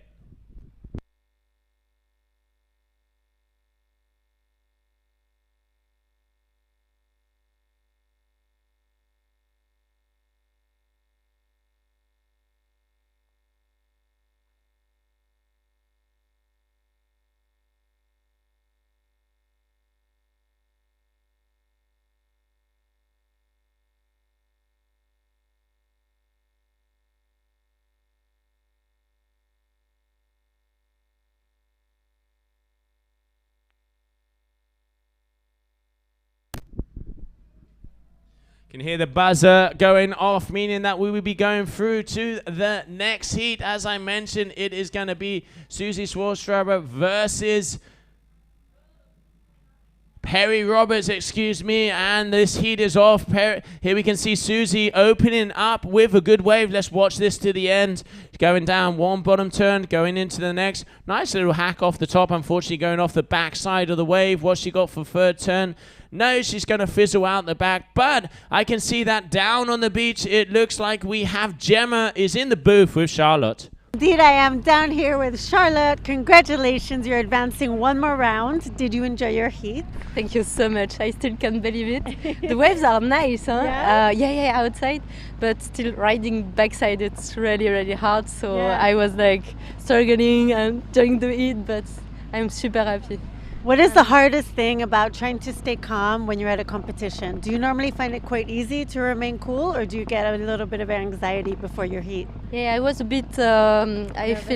I was nervous because Stella is riding really well. Yeah, she did she's very really, really well on the Yeah. last few days. She's a really good rider, and she's really good. So I was a bit under pressure, and I was trying to do my best. And now I hope for Punta Preta, swell hunter. And, yeah. So we have to do some praying, fingers crossed, that hopefully we'll be able to finish the competition there. Congratulations, you did really well. A message to everyone watching from France, from you, from Cabo Verde?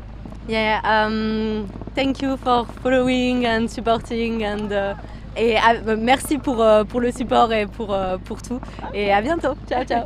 Charlotte, congratulations. Thank you very much and good luck for your next round. Thank you so much. Thank you. Back to you, Joe. Thank you very much, Gemma. Congratulations, Charlotte. Great riding. Coming in, it looks like at the moment Perry Roberts is in the lead with 6.20, and we have Susie just unfortunately getting caught up on that first turn. Let's see if she can make the most of it in this small roller. There are a couple more waves coming through. Turn number 2, engaging big bottom turn. Little bit of nice little bit of whitewash there. That was a better turn here from Susie. So she has improved so much on the waves. It's really good to see how the level increases competition after competition. Very hard conditions out there today. The waves are not easy for anybody, and all of the riders, both the men and the girls, making the most of the conditions at hand.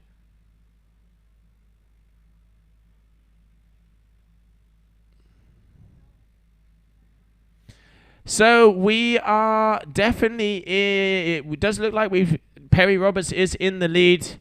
She has a 6.2 versus a 3.23.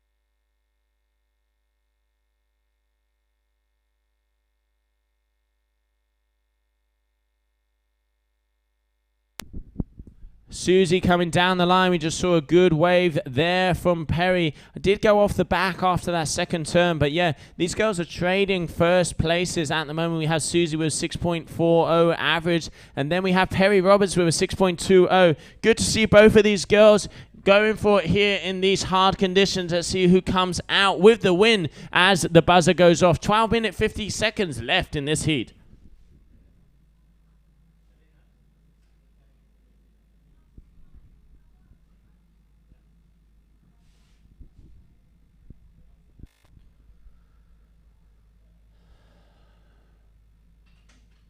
.5 here for Perry. She is in the lead so far. 6.40 for Susie. Let's see who can get the next set wave. It looks like there's some energy out the back.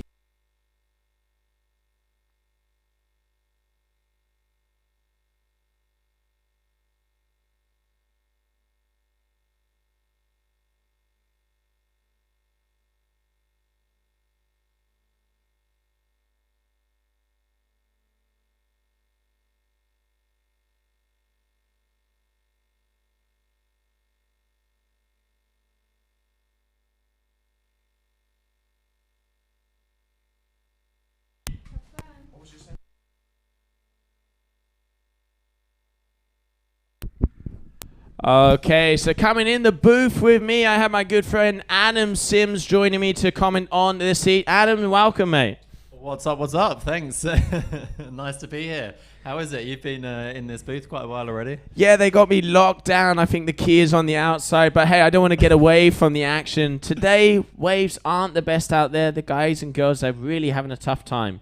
Yeah, I've seen, I've been watching actually Stella's heat. She's a good friend of ours. We're watching from the beach, and I just see like always just at the end, just getting kind of caught off guard, a little bit of chop, and just being thrown off the board a little bit. It's looking like, you know, it looks like you can find like a nice section in the first turn, maybe 2 turns, and then at the end, it's kind of the lumps are showing up and causing mayhem. Yeah, it definitely looks like the washer machine is on full spin out there. When, like you say, when they come off of that first bottom turn, there is one section which it looks like Perry's going to be connecting right now. But then after that, you really do have to keep your balance. So full power Perry from Australia coming in. Nash Riders straight at us. There we go. 8.5 leading already. So she's a solid start. I mean, I haven't looked at the breakdown of the scores there, but what, 10 minutes to go still, and she's on 8.5. That's a really solid start. A nice turn there as well. So she's looking good on this one, huh?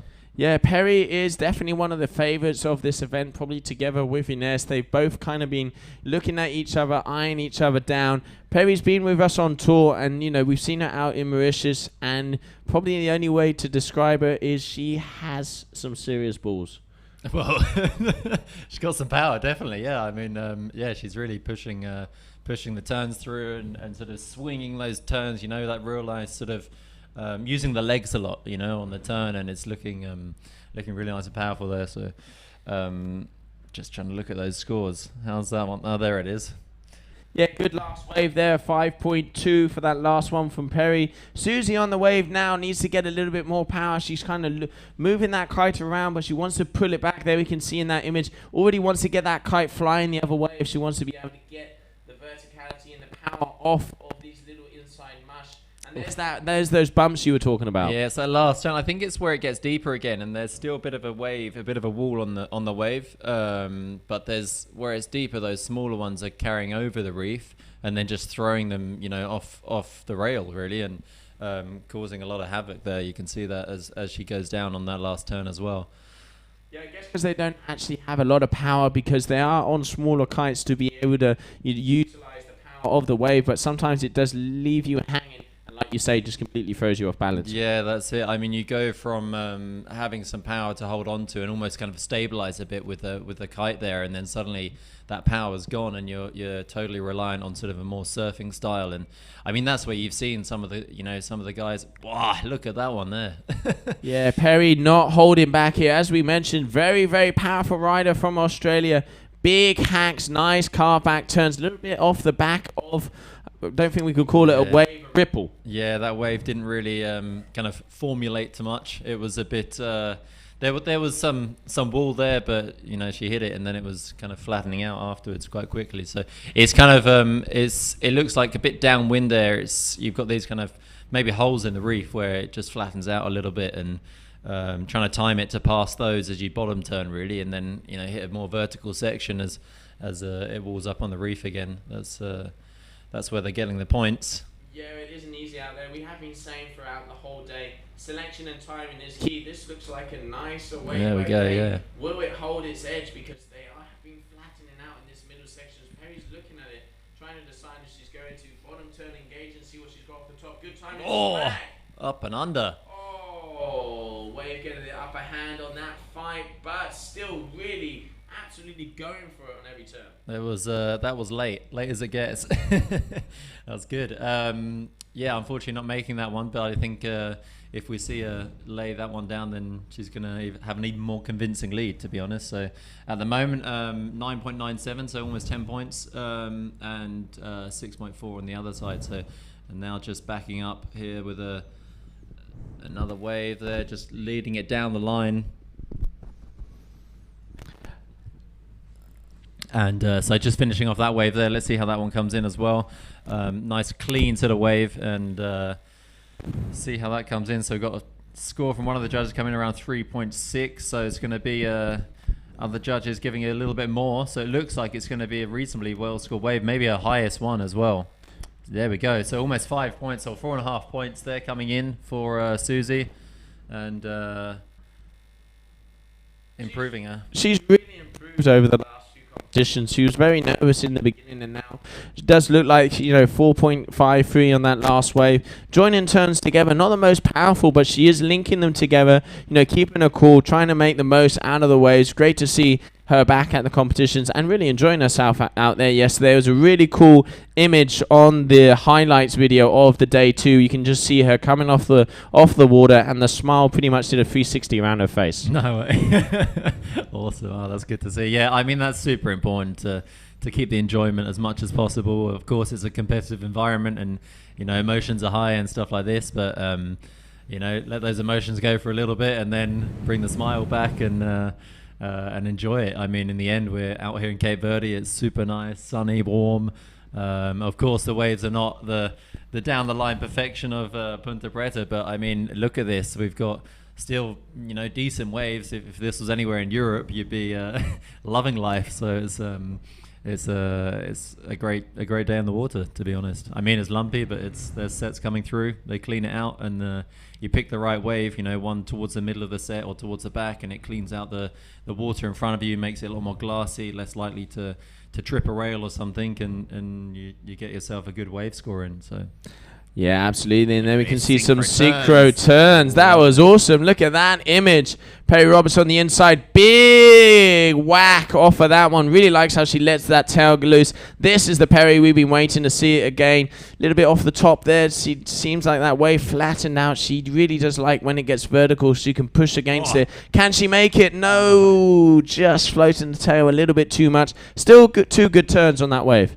Exactly. I mean, she's going to have some great photos at the end of this day as well. You look at those turns, some of them are really powerful, and that last one kind of throwing the fins out almost and getting a bit of a release with the back foot, still gripping with the toes on the front foot, but not quite pulling it off. Nevertheless, I think she's going to get a good score on that one. She did a lot to build up that wave before that last turn, so they'll count all of that and then just drop the last turn.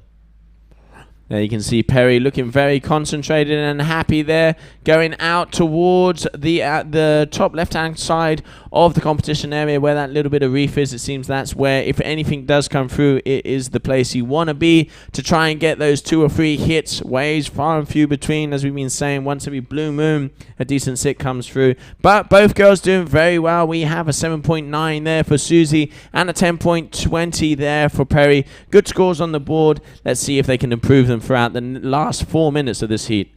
Yeah, so a bit of work for Susie to do now. I mean, she's got 7.9 there, so she's going to need a 5.6 to gain the lead.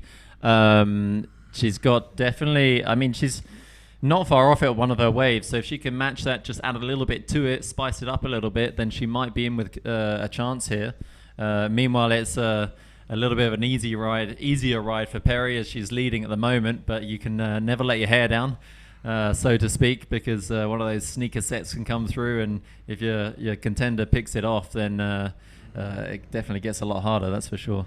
Yeah, especially in conditions like this when it really is dependent on the size of the wave, because there isn't like there's constantly good waves out there, and if you can land a good set and perform on it, you are going to get the high scores. This one looks like it's opening up. It's got a good section here. Good timing. Can she get it? Ooh. Better turn. Kept it together. Can she link it up with another turn? This could be a decent score for her. 5.67 is what she would need to get if she wants to take the lead.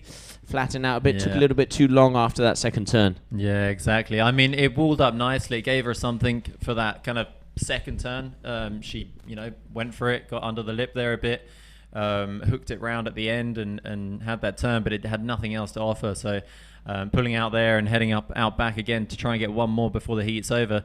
Meanwhile, Perry's up the top there. She's going right up to the top of the reef, which is quite a smart call in my opinion. We've seen, the best points have come from the people who've really made the effort to go back upwind and, perhaps let a set or two go through and then pick off one up near the top and get a much longer run at it. I mean, we've seen some higher scores coming in, sort of 7s from people who've done that.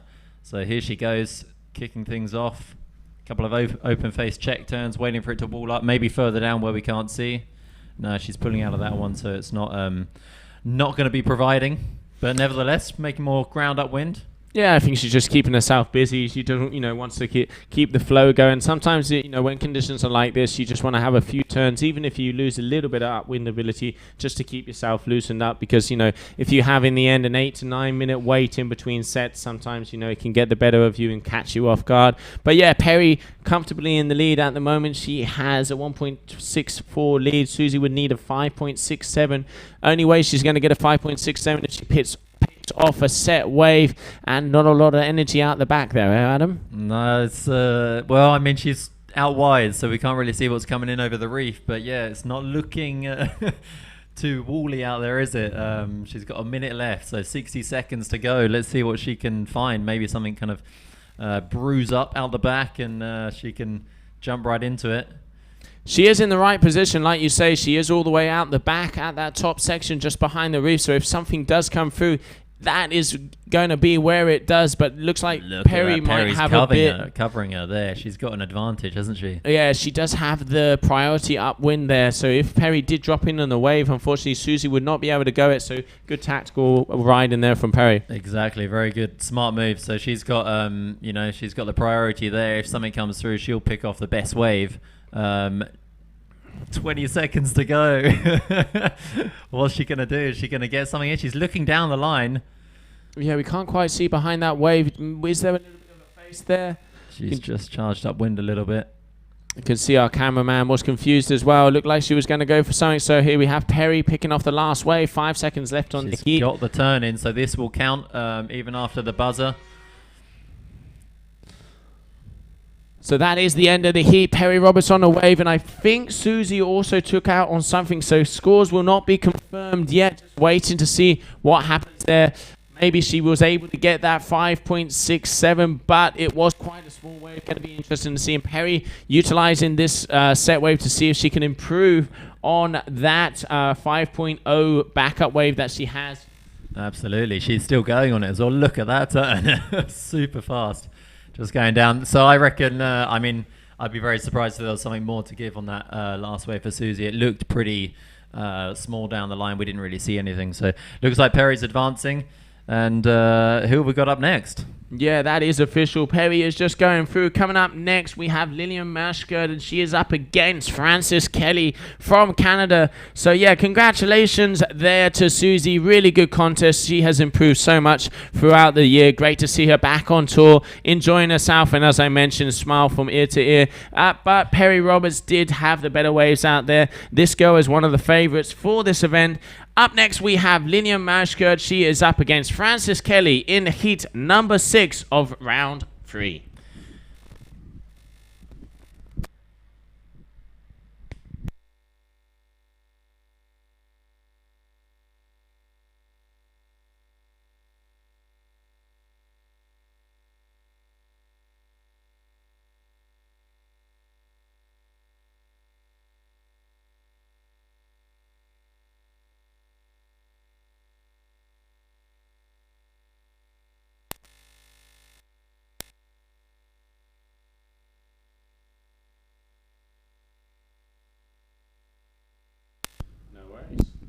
Can see Perry coming on the inside there on the beach, jumping around a double heel click. She's definitely happy to go through to the next round of the competition.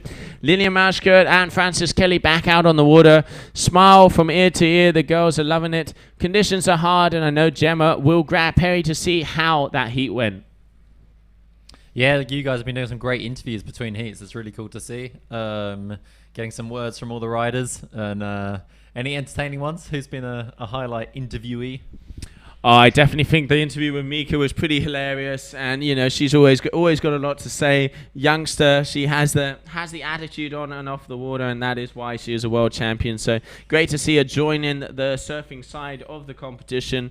And then yeah, I mean all the girls. I think one of the really cool things is the characters of the tour. Everybody has their own way of seeing things, and it kind of makes the whole vibe and the whole mojo just even better.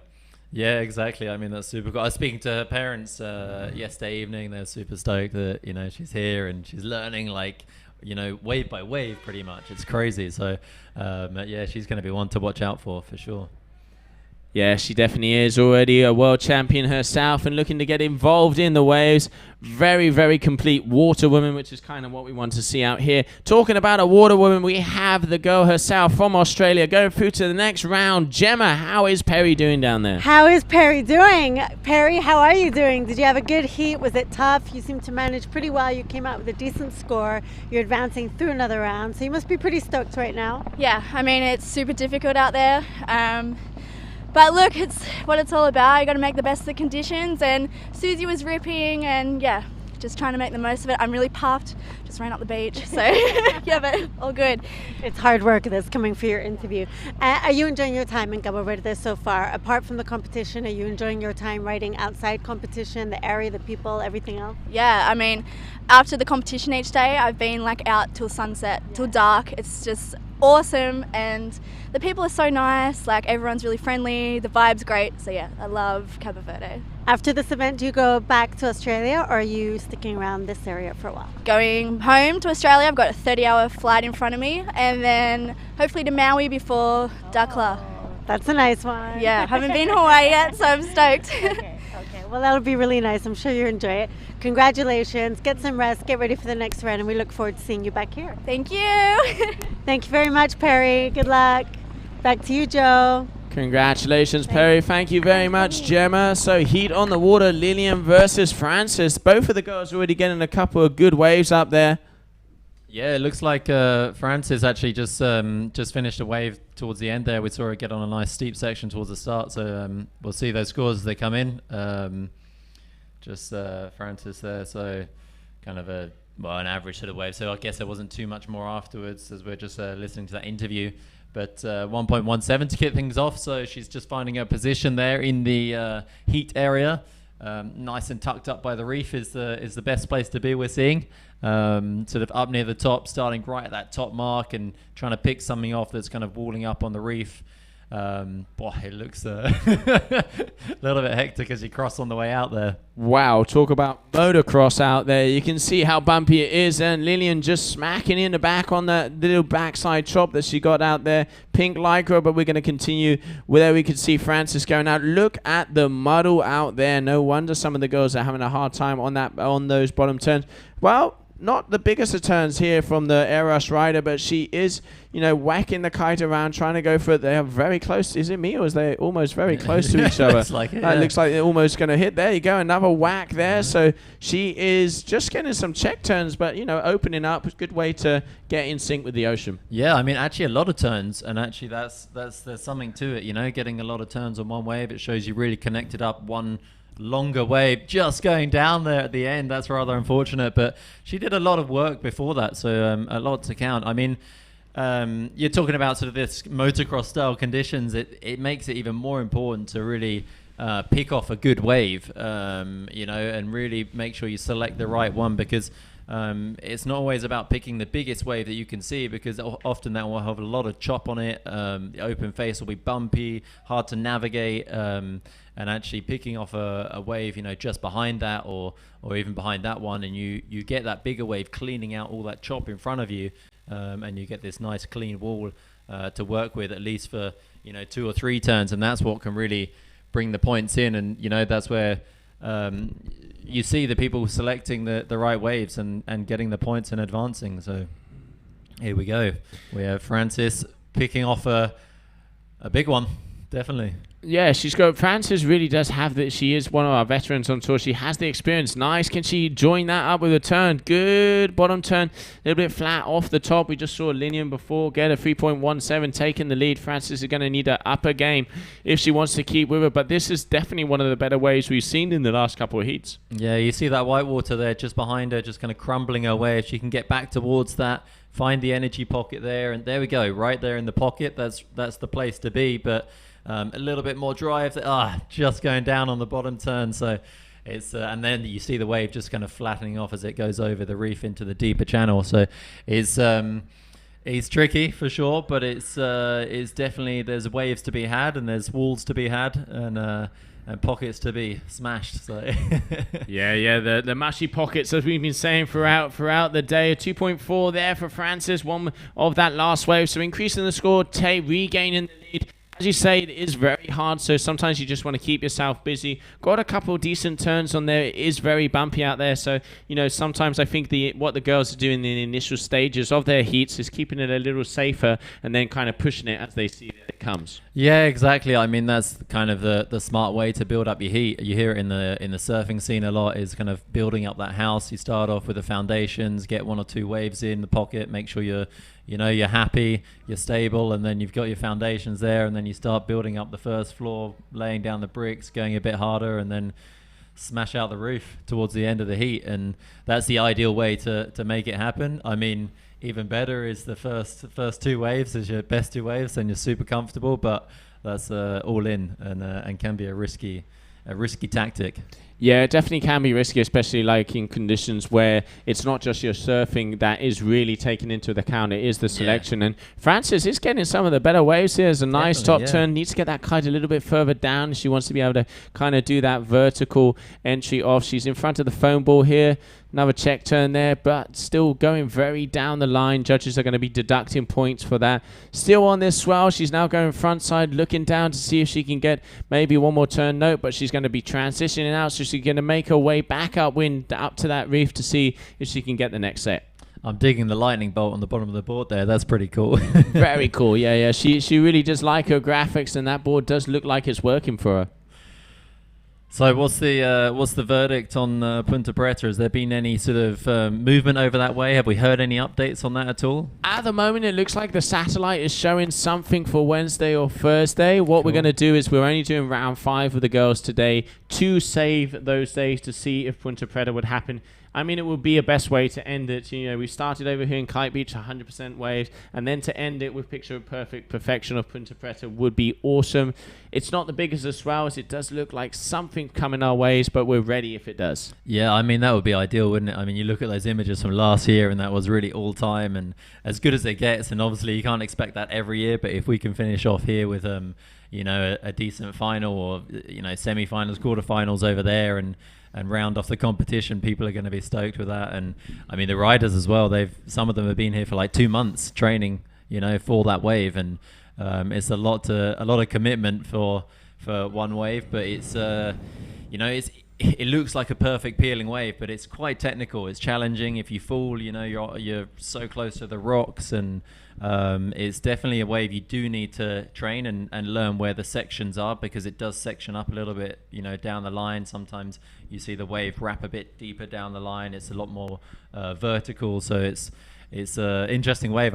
I hope we're going to see some finals over there. Yeah, we're looking forward to it. We were really fortunate also last year to have in the booth Josh Angulo. I mean, if anybody knows that wave, it's him. And I think, to be honest, the conditions we had last year, he was actually saying to us that he hasn't seen since like 92 or 93, some of the days where they had the contest with the windsurfing. All of us have had a poster of Josh airing past Punta Preta, so really good to see him involved. Hopefully we'll be able to see some good waves, like you say, very technical wave, and you can really see a lot of the people have come and put the work in months before to be able to do that contest. It's a shame we don't have that, but in the end, when it comes to a world tour, you got to take what you can get. And Francis making a nice little turn on that last wave, but still, I'm impressed by that wave. It's not so bad. It's not heavy hits, but it was a nice wave. It kind of ran down the line from the reef, well connected.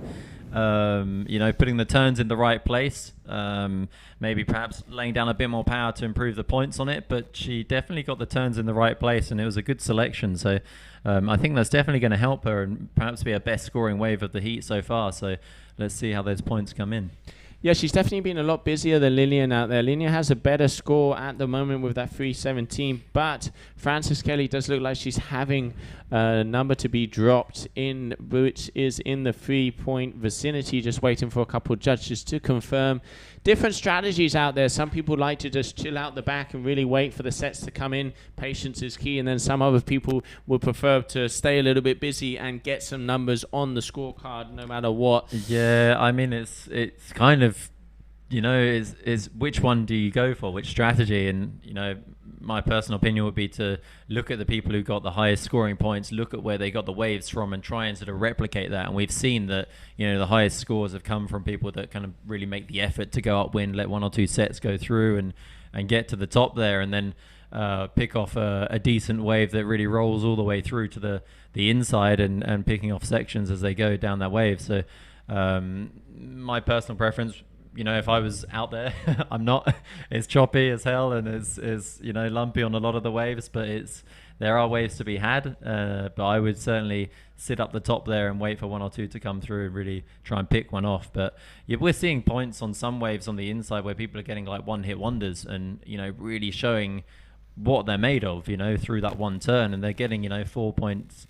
Near 5 points for one turn, which is interesting to see. So, you know, both tactics can work, that's for sure.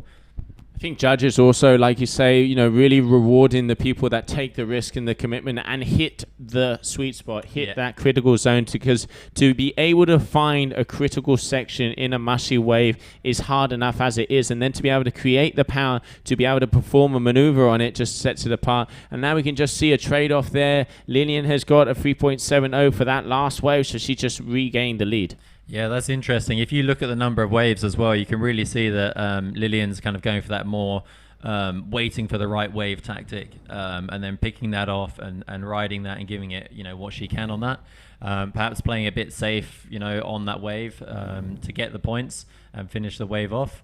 But she's got time now. She's got 5.5 minutes, and now she's got time to build on that, keep that tactic going, and start to really put some energy into those turns and really nail them right in the sweet spot. So we see her now just, stepping into backside there. So let's see what she's got. Yeah, she is picking off the right ones. Like you say, she's a little bit more of a mellow approach, but she is, being calm and collected. And when the good ones come, she is in the right spot. Doesn't have a lot of power on that one. Does look like it's closed out in front of her. Doubt she's going to be able to get past that foam ball. Yeah, either she didn't see much to this wave and she's kind of decided to chill a bit more on it, or she's... I think she's not really going to count this one as one of her highest scoring waves, but we'll see. I mean, it's running. Now she's running and she's going with it. She didn't, go for it on the first turns. Maybe a decision to play it a bit more safe in a way to, to make sure she finishes the wave off, which is... and just going down there. So commentator's curse. Yeah, we jinxed that one. Sorry about that, Lilian. Yeah, you just got the white water got the better of her there, but it was pretty much the end of the wave, so I'm not sure she's not going to mind that, because it isn't going to be better than that 3.17 that she has. Close 2.9. Frances Kelly staying a little bit active there as well. She would only need a 4.37 if she wanted to take the lead. It is just coming up on the 4 minutes left of this heat. The girls are out on 9-meter kites to the wind. Looks like it's dying off a little bit. Yeah, I believe it's getting a little bit lighter. When I was speaking to Stella, she was just saying it's a little bit lighter as well. So, they go out on the kites, half an hour before the heat or something to check, and then, in half an hour it can change. And, I've also noticed when I've been out there that you get big gusts coming through, but they hold for, 2-3 minutes. And then suddenly you have 2 or 3 minutes where it's really light. So that's adding to the chaos and the carnage, and really making sure that people are really selecting and really choosing their wave wisely. And that's something that's coming through, and you're seeing those people who advance who really do that. So I think, like you say, is really selection is key, and with the gusts as well. I mean, we've got a washing machine out there. The gusts are going left, right, and center. Sometimes you've got little bumps on the inside, very tough conditions. So, being able to keep your cool and be out the back and really visualize which wave is the one, and then also the additional pressure that you have to perform, because there's not a lot of them coming through. Very tough for both the guys and the girls out there. Frances Kelly now on the wave, opened up. It started off at overhead and just literally gone down to ankle size. It definitely, like you say, I think there's probably holes in the reef, which really does make that happen. But trying to make the most of this little inside rippler. Yeah, there you go. She's trying to, maybe wait for a reform or something. I think it was Pedro yesterday. He rode one all the way to the inside, all the way to the beach, and kind of worked it a little bit over that deep section, but then suddenly it walled up right on the beach and gave him one more little hit. And really cool to see, actually, that he kind of put the effort in all the way to that way. But it also was the end of the heat, and yesterday or the day before. But yeah, so you've got this image of Angulo flying over the lips stuck in my head. I know, man. I mean, I remember. Well, I mean, you're one of the windsurfers here. Well, was it called a Jesus Christ, where he would be hooked in and put his hand behind his back? I remember a poster of Josh going off the lead. So it was, right? Tabletop, the board, tabletop sort of upside down behind him, and that hand off, looking down towards the water. That's a classic move. That's a cool one. I remember that so well. And I remember the competition when you're talking about it, a few minutes ago. It was really one of the first competitions I watched, the highlights and stuff from. And I'd never really known what competition was before that. And to this day, it's inspired me like hell, you can't imagine. And got me into competing a bit as well. And, I went more towards the freestyle route, but the waves always attracted me. I did quite a lot of wave stuff myself, and in the UK as well, and a lot of these wave events in some of these UK spots, and they have amazing conditions there, some of those, and certainly could do with a good kite wave event there, that's for sure. So yeah, looking forward to that. I mean, we've got one of the oldest windsurfing events. You got Tyree up there. I mean, even my dad was a judge in that one back in the day, about 30 years ago. That's so awesome. yeah, it's a lot of history, and yeah, like you're saying, Josh, he's such a big guy. So like when you see him flying off of the lip, it's like whoa. Yeah, exactly. I mean, I saw him yesterday, and we're having a chat, and just this morning I was in his center and sitting below a big picture of him when he's like, I mean, the wave's like mast high, and he's flying over at mast high, just casually like looking down at the wave as he's doing an aerial, and you're looking at this wall in this image, and just like, how is he landing that? Like, where is he going to land? And you know he's going to land it, stomp it, and come in and win the heat, and then he went on to take the world title. So it was an epic one for him. Yeah, and I think, and he never moved back. Well, with conditions like that, who would? We were lucky enough to see that last year. So coming into the closing moments of this heat, it does look like Lilian has the upper hand, a 6.87. Francis has been a lot busier, but unfortunately hasn't been able to connect with the set waves. We can see Lilian has, picked further and far between. Maybe closing seconds. Let's see if Francis is in a wave. If not, Lilian. Oh, okay. So Francis is. We will have to see. She would need a 4.37 if she wanted to take the lead. So let's see if she can produce the goods here on this one. It looks like the whitewater is just going to get the better of her. Didn't see what she did in the beginning of that, so going to have to wait for scores to be dropped. Coming up next, we will have Arena Jenny versus Arata Fonseca. It's interesting, isn't it? I mean, we're seeing, people who are being a bit more selective, actually, kind of advancing. We saw it also in a heat earlier, the heat with Stella that I was watching, and the girl she was against was advancing, and she was actually a bit more selective with her waves. Stella got a bit caught up and a bit rushed in her head, and sort of producing the turns, but just one or two, and then it wasn't like, then it was catching her off guard, and she was gutted. But what a performance she put on yesterday as well, and amazing heat result, and actually the highest score of the whole day. Really coming out of nowhere, and it's a shame not to see her competition, but free riding and competition, they're two different animals. But before we go next up, we're going to have Arena Jenny and Arata Fonseca. We're going to have a short commercial break. Be right back with heat number 7.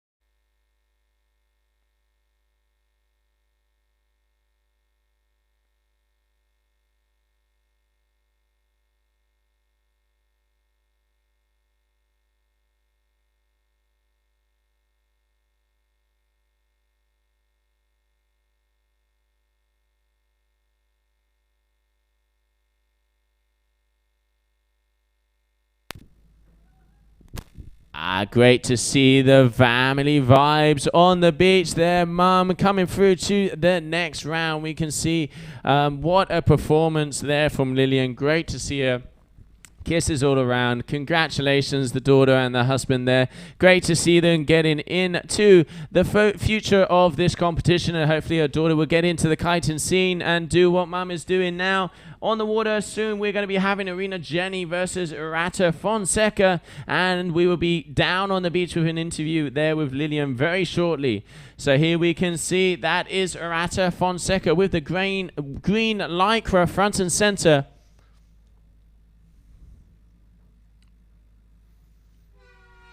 She was riding really well yesterday, really impressed us with a couple of big hits, and she's up against Arena. See who can vouch. Oh, it looks like straight off the bat there is a good, decent set out there for both of these girls. So here we have Irata on the inside section. Will she be able to join this turn up? She does look like she does. She's going to engage in the first bottom turn. Very bumpy out there. You can really see as the waves kind of join together, you are getting that bumps, and you can see look like Irina was trying to go for something as well. but neither of them have jumped on the wave. So going back out to the outside section of this competition area to see if they can get some sets.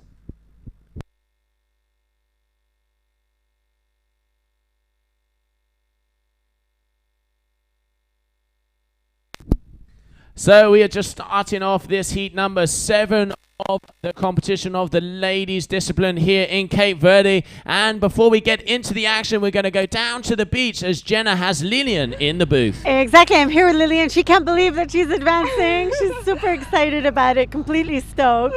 Were you expecting this result today? Actually, really not.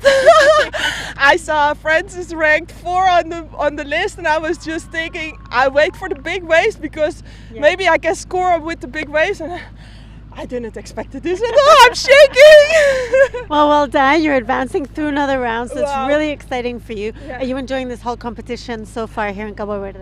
Oh, really a lot. Yeah, I'm loving it. It's really great. It's great atmosphere, good organization, and I love the island also. It's really a surfer's paradise here. Yeah, we are really happy to be here with the whole family. It's great. Yeah. That's what I was going to ask you. What do you think of this area as a location to travel with children? Is it nice? Yeah, it's really nice, especially if you like surfing or other water sports. It's a great location because there's always something to do, or there's wind or waves or both. It's just amazing. Fantastic. Well, congratulations. Very happy for you, and enjoy yourself in the next round. Thank you so much. Good luck. Thanks a lot, Lilian. Back to you, Joe. Thanks a lot, Gemma. Great to see you in the next rounds. Lilian, really good ride in there from her. In the water at the moment, we have Irina, Jenny, and Irata Fonseca out there. Two very talented riders. Irata was on fire yesterday at the moment, a 3.2 already on the cards, and a 2.17 and a 0.5 there for Irina. Both of the girls getting busy early in the heat. Let's see what they can produce here in heat number 7.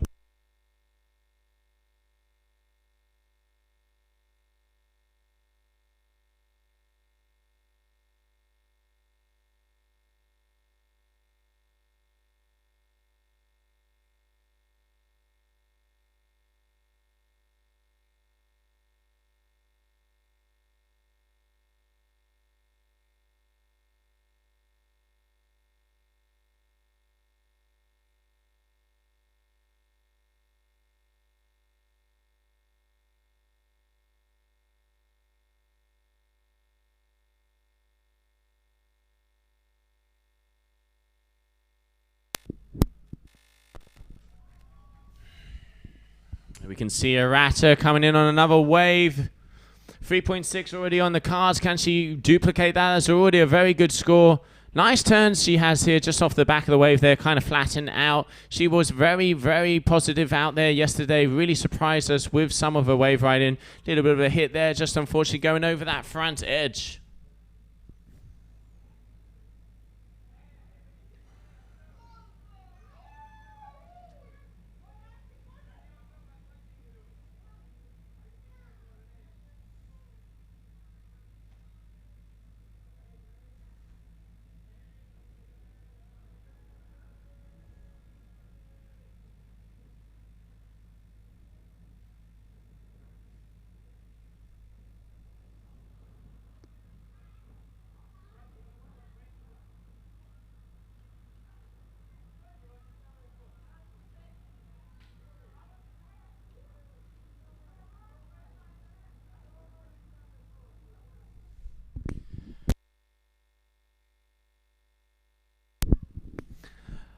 Okay, so we can see both of these girls are very active in the heat so far. We can see Irata has a 3.60 and a 2.7, 2.67, and Irina has a 0.5 and a 2.1. Irata has the upper hand, but both of these girls are already at the top corner of the competition area. 12 minutes on the clock. They are looking for the sets to see if they can produce the goods here.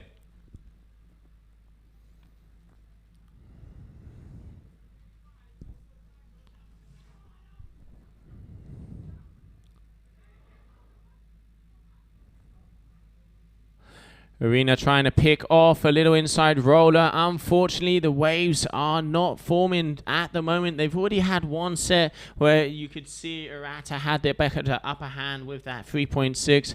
Irina, a couple of check turns on this little inside section.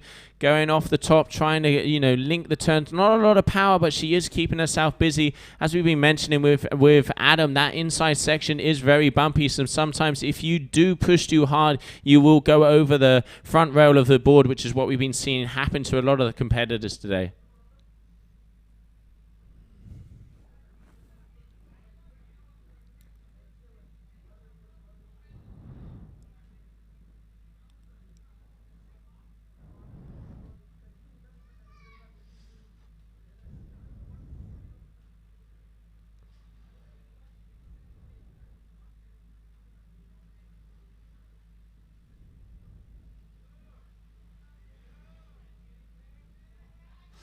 You can see the core rider making her way back out. She is in the lead so far. She has the upper hand. Nice little set coming through. She has seen it turned around instantly. Will she be able to get something out of this wave? It is a little bit flat, but it does seem like it's breaking down the reef. Here we go. First turn, engaging in that bottom turn, coming off the top.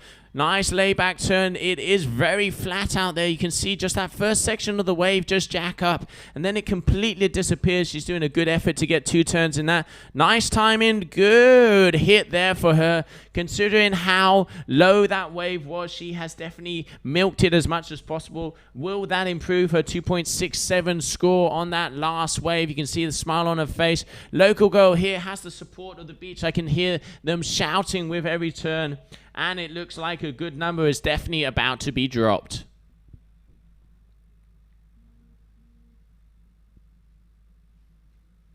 Arena already up. She had a wave there before, which got her that 2.40, the highest scoring wave of her heat so far. And she's back in position.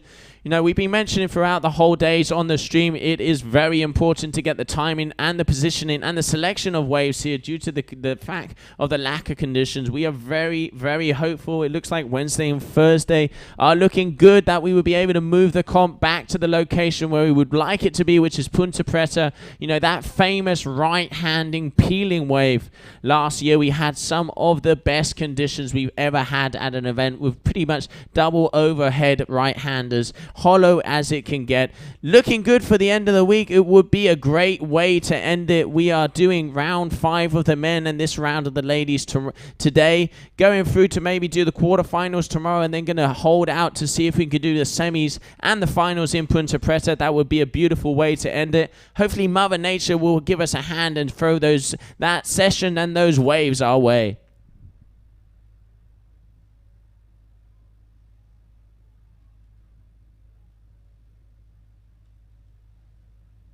Looks like the wind has increased a little bit. The girls seem to be a little bit more powered up. So here we have Hirata. Good time in first. Big hack. Nice little entry into that. The wave is very flat, but she really does get those turns in considering the difficulty of the wave at hand. Another hit there. A little bit off the back. Judges are going to be deducting for that. Will she be able to get 2? Nope.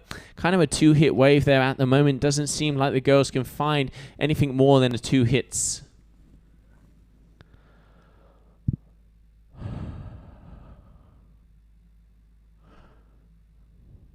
Here we have Irina Jenny also looking for another wave, but not really finding anything out there. You can see how it is so bumpy, lumpy, bumpy out there.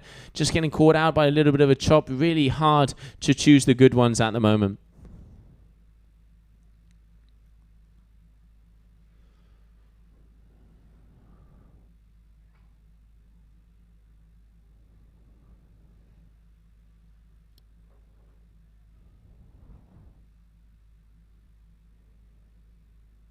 There you go, both competitors making their way out. It is easier to get a more more all-round perspective of the break if you go a bit further out. As the waves are so all over the place, sometimes it's better to go a little bit further towards the back, so then you can position yourself, either go a bit more upwind or a bit more downwind to be able to get into that perfect position. Irina here dropping in on a nice wave.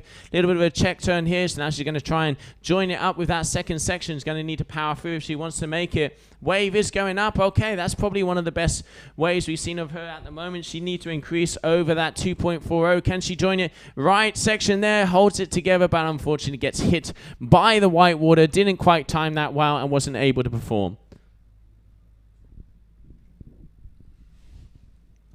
Arata eyeing up a little whitewater here. It does seems like it's jacking up. Will she be able to get more than 2 turns on this one? Oh, that's what we're talking about. Those bumps on the inside. Just losing her feet there, going over the front edge. She's going to have to go back out, regroup, and go back to the drawing board and see if she can get yet another set wave.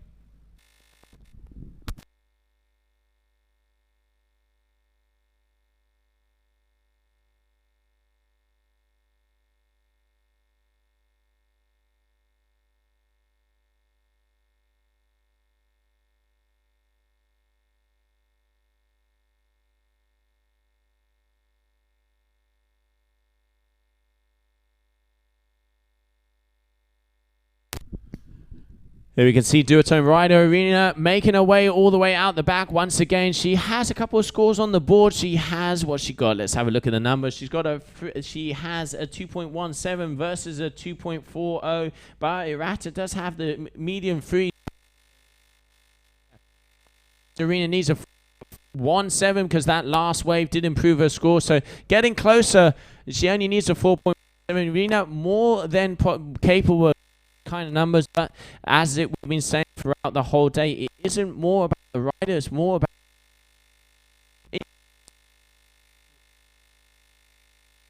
what they select.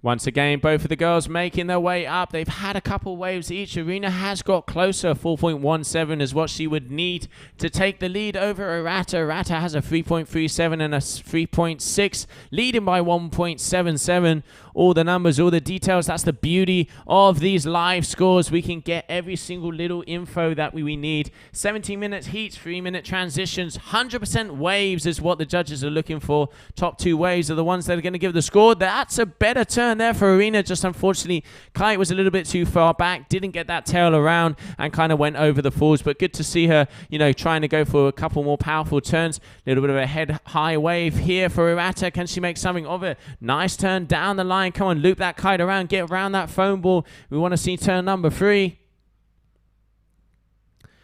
The wave really does completely fatten out on this inside section. Little bit of a turn there, nothing much. But yeah, one-hit wonder. Not sure if that's going to be anything over the 3-point average that she has on the other ones. They did miss the first turn there. Going to be interesting to see how the judges score it.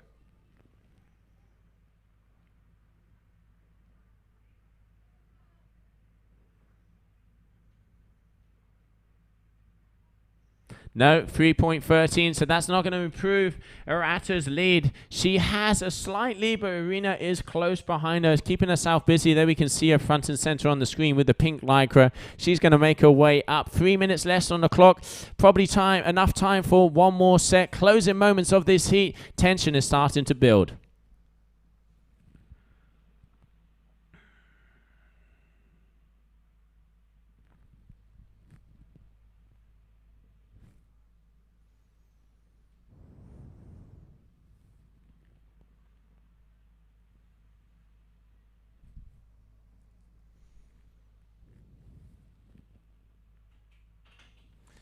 Okay, Irina making her way back, trying to come towards the competition area, not quite getting what she wanted there, so she's turning around, going back to the outside. We can see both of them going out again. 2.5 minutes left. You definitely maybe want time for one more wave, one more set wave. Let's look what they need. Arata is leading by 1.77. Irina would need a 4.17 to get the lead. So both of these girls want to secure a better ride. A, Arata to keep the lead, and B, Irina to try and gain that lead. 2 minutes left on the clock.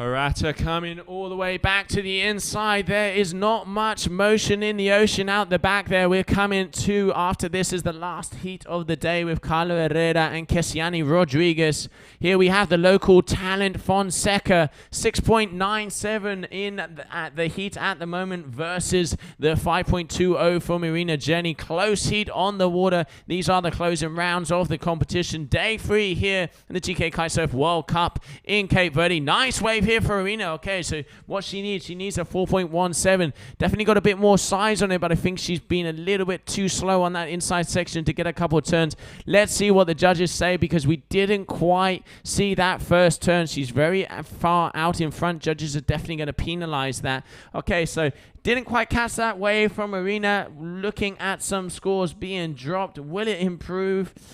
Doesn't look like. I think it's very similar to the wave she already has. It's not going to be in that 4-point average that she was looking for. Arena knows it's the closing moments of the heat. 40 seconds on the clock, so she's going to decide to try and go for one of these inside little mushy wipeout sections. But no, that one doesn't do it for her either. 30 seconds left. Irati on the top section of the competition area, scavenging and hunting for that last wave. She knows she has the lead, but wants to make sure that she can secure it, meaning she will be going through to the next round. Coming up next, as I just said before, we are going into the final heat of the day, which will be Kiani Rodriguez versus our current world champion, Carla Herrera from Spain. Okay, that's the end of that heat. Just making sure to confirm that no scores are being dropped. Yep, that is official. So, Irati Fonseca from Cape Verde, victory lap, getting probably the nicest wave of the heat so far, just after the buzzer, but she already has the win in the bag, going through to the next round. Coming up, we have Kiani Rodriguez and Carla Herrera.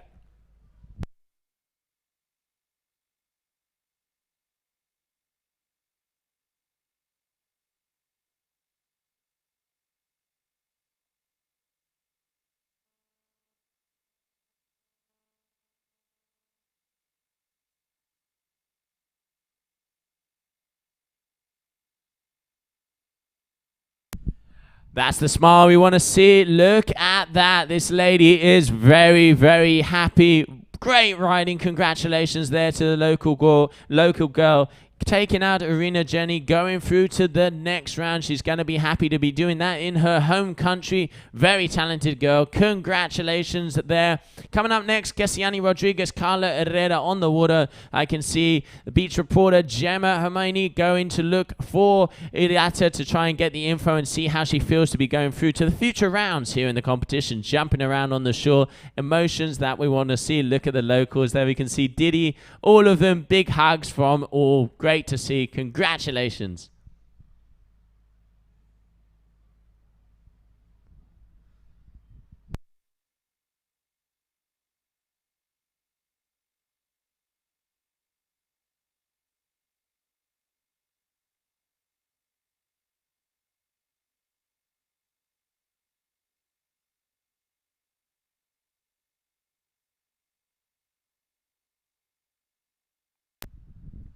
We can see both of the girls congratulating each other. All about sportsmanship out there. All of them doing very, very good. And we can see Kiani there helping out. Great riding there from that lady. Really good to see the locals. So much local talent in both the ladies and the men here. I am not surprised. This is why it is one of the birthplaces of the strapless discipline. Edson Cosolino, Machu, Lopez, Mitu Monteiro, and we have this lady here, Mrs. Fonseca. Really good to see them killing it out on the water. Gemma's going to grab her to get a few words. Coming up next, we have Kiani Rodriguez and Carla Herrera.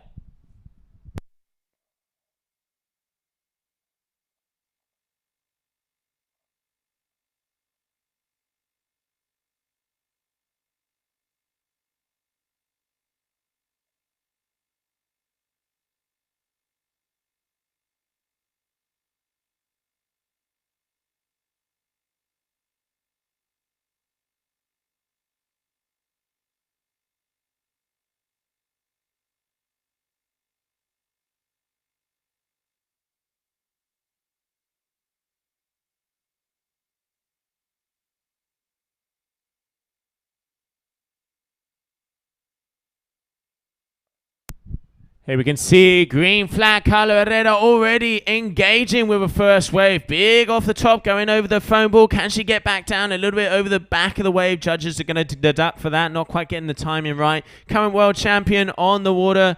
Okay, turn number 2. Little bit of a hitter off of the foam ball one more time. The wave has kind of died out, but still nice opener there. Carla Herrera ready to rumble up against Kiani Rodriguez. Let's just see the end of this wave, and we will be going down to the beach. So here we have the Spaniard. This good timing. Can she come off the top? Schma bang! Yeah, really good surfing here from Miss Herrera. Great to see her performing in the waves. Okay, and I can see Gemma looks like she has Fonseca in the booth. Indeed I do. I'm down here with you, Rati. You've just managed to advance one more round. Such a nice performance. But the nicest thing is to see how happy everyone is for you on the beach. You have such a nice support network and a lot of fans here. And it must feel amazing, no, to have all this support while you're on the water. I have no words. Really, for me, I just won my day with all my friends giving me the support. This is just amazing. I'm so happy, really. It was beautiful to watch, I have to say. It must feel really wonderful. Yeah. Are you very happy about advancing another round? Do you feel confident? Yes, I'm happy. Today I have no words, really. I came out of the water like just to see my friends screaming. But I feel very confident for the next round. Let's see, and don't miss GKA, the live stream, of course. If you are not able to come to the beach, don't forget to go in the page, and then you can check all the news. Exactly, yeah. But if you're here, come to the beach, because it's better to watch it live. Of course. Irati, thank you so much. Good luck, get some rest, and I wish you a lot of luck for your next round. Thank you very much. Thank you. Back to you, Joe. Thanks a lot, Gemma. Yeah, really good to see the raw emotion there from her. Okay, so in the water, Carla Herrera, Kiani Rodriguez already trading off blows. Kiani 3.27 versus the 4.47 there from Carla Herrera.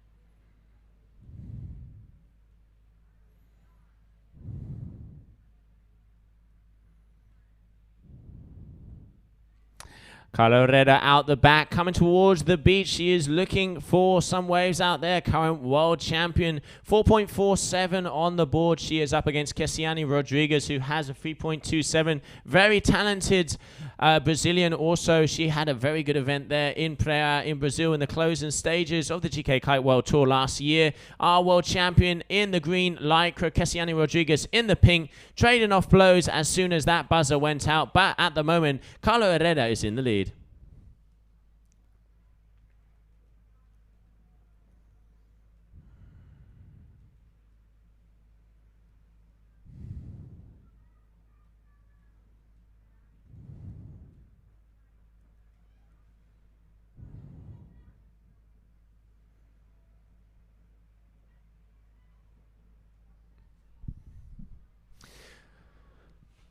Little bit of a lull there, but I can see they look like a little bit of an energy on the left-hand side where you could see the waves coming up. Really like to see a couple of sets come through. This is going to be the final heat of the day. Kiani Rodriguez, Carla Herrera. Carla Herrera riding the Ocean Rodeos kite. Kiani there, duotone rider for Brazil. Great to see her coming and joining us on the tour. It's really good to see how many girls getting involved now. This was one of the event that had the biggest female turnout to history. So, and the talent out there, really good to see the girls killing it. This is what we want to see at every single event. Here we have Kiani just on an inside roller, but yeah, not making anything of it. Probably a better decision to go out the backs. Keep upwind and make sure you get those set waves.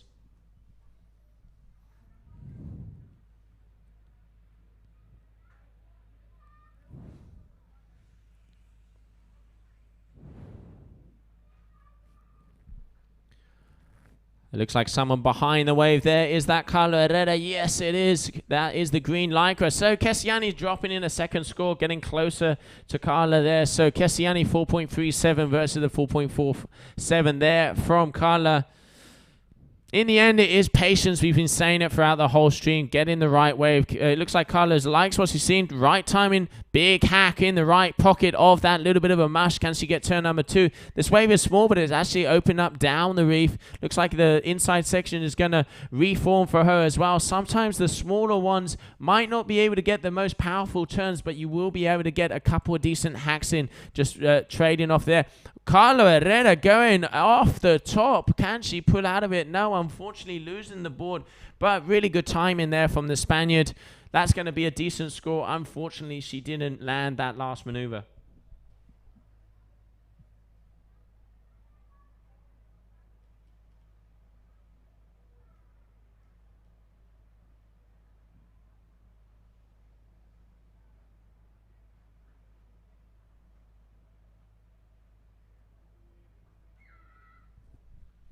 Okay, Kiani also picking off a little one. So these girls do seem that it's the middle section. These little inside rollers, they're smaller. You can't hit them as powerfully, but you are able to get 4 turns. But hey, Kiani answering back there. That was a good amount of speed on that wave. Putting in the bar, spinning it at the same time. She has an interesting technique there.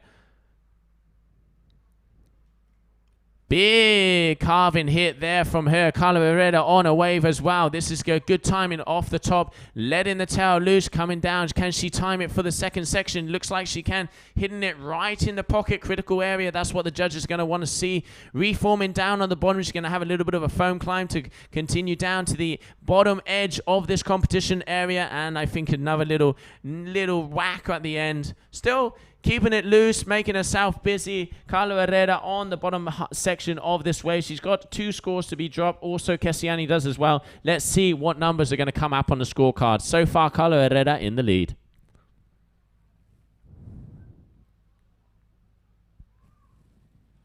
Okay, a 5.07 for that last wave from Carla. She's going to be happy with that. 9.54 advantage, so she is in the lead at the moment, and a 3.17 dropping there for Kiani Rodriguez, and the last wave isn't going to be as good as that. So 6.44, 9.54, great riding from both of these girls, really utilizing the small inside middle sections, keeping themselves busy. Hey, numbers on the board.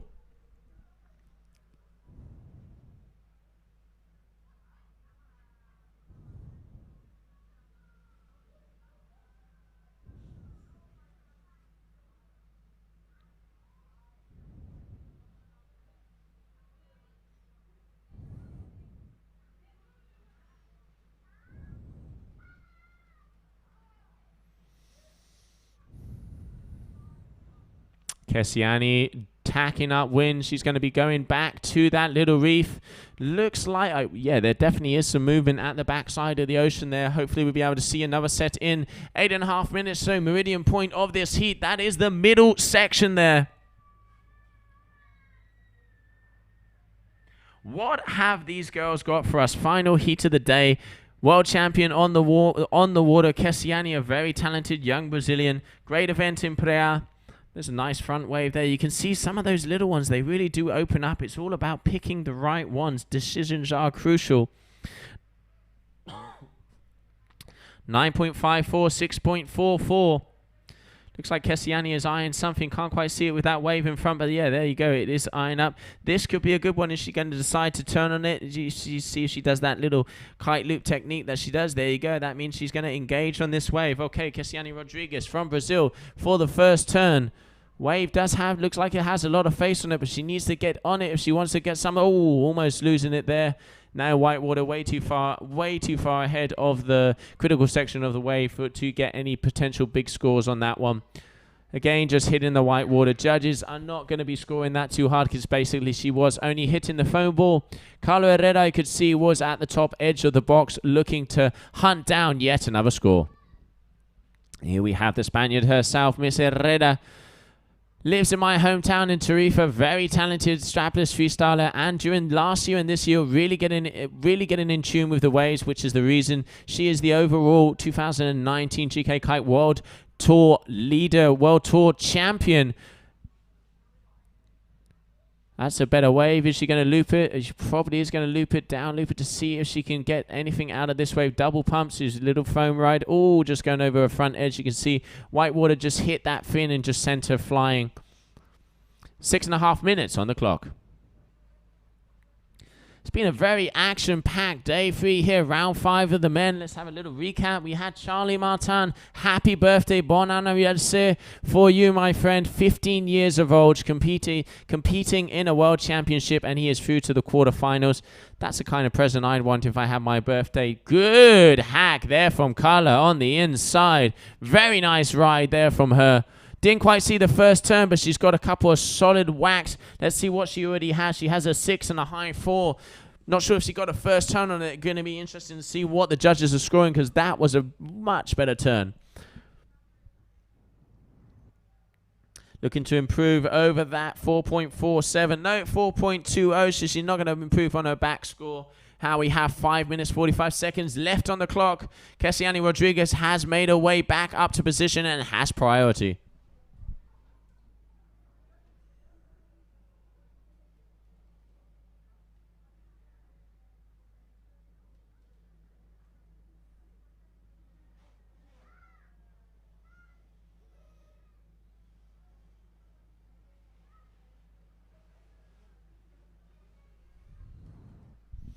We can see Kiani Rodriguez making her way back to the shore. Very lumpy out there. It really is a washing machine. The girls have been having a hard time. Sometimes you can get that bottom turn, and then just, you know, a little bump, a little gust gets the best of you and just throws you over your front edge, especially because the wind is a little bit lighter. Sometimes you're really dependent on that pull or on the power of the wave to be able to get through. But yeah, no, not being able, some of them not being able to complete. But here we have Kiani. Looks like she's taking off on some of these smaller waves, which has been working for both of them. But no, she's going to go back out. Obviously not liking what she sees. Just under 5 minutes left of this heat.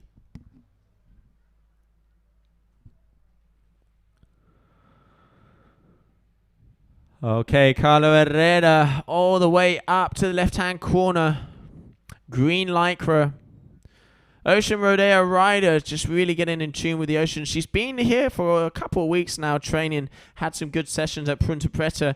We are only doing this round of the ladies and completed round 5 of the men. Tomorrow, if conditions are good, we will do the quarterfinals, and we're going to try and leave the semis and the finals for the beautiful conditions of Punta Preta. Satellite is showing some energy. Hopefully it will be right and we'll be able to end the contest with those perfect peeling hollow right-handers that we know this place can produce. A little bit cross onshore mush for the beginning of the competition, but hey, in the end, Mother Nature is boss. This is a world championship, and if you want to take the overall crown of the year, you have to be able to perform in everything.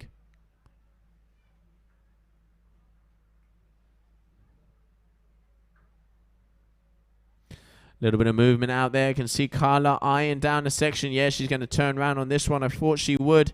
There you can see that Ocean Rodeo kite swooping through the sky. Looks like we have a decent wave, so she's going to come around that, see if she can hit the foam ball. Yep, off the top. Nice little tail release there. Can she make it to that second section? A little bit too far again. War, little foam climb. Good balance there. Hit number 3. Looks like it's going to close out on her. She's going to have to maybe abort that one and continue down the line. Just so you can see it's just completely closing out in front of her. Making the most of that one, just it didn't quite hold up as much for her to have enough time to be able to get those turns that she wanted. But still, good wave, decent first hit. I reckon that could be her best score yet.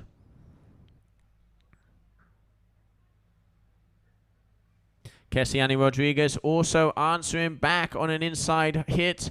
Nice open face turn. Good bottom turn. Just over the foam. Try and keep the power of the kite. You can see she just slows down a bit, looping that kite around. So hit number 3.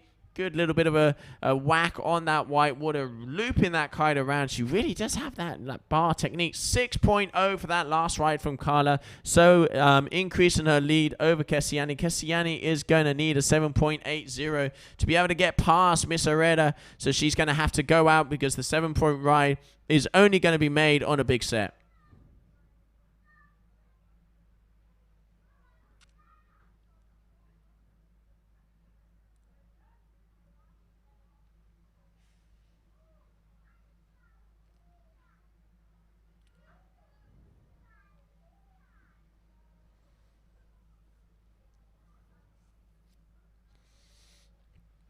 Okay, Carla Herrera and Kiani turning at the same time. 1 minute 30 on the clock. They are looking for their final rise. Kiani would need a 7.8 if she wanted to take the win in this heat. Carla has a very solid 4.63 advantage over the Brazilian, putting in the work in early, and with that last 6.0 ride, she is securing herself a position in this heat. 1 minute left. Anything can happen. In the end, you only need a few seconds. Look like Carla is going to stay on top of her just to make sure that she has priority. Yet Carla undertaking her on that wave. Okay, it looks like Kiani is probably going to have priority in this one. I'm not sure. I can't quite see it with the camera. I have to see what happens. Carla Herrera, just going down, unfortunately, there. Kiani was on the back of the wave.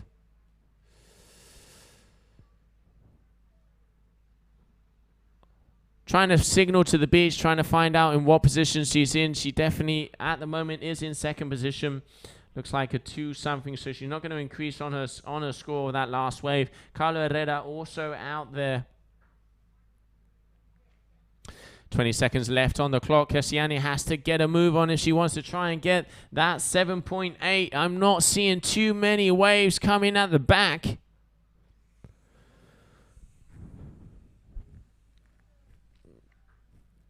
Carla Herrera, 6.0, 5.07, 11.07. Kiani currently with a 6.44. Will need to get on a wave if she wants something to count. Both of these girls. Carla Herrera is doing the last surf off the bottom section of the competition area. Not sure if Kiani is on a wave.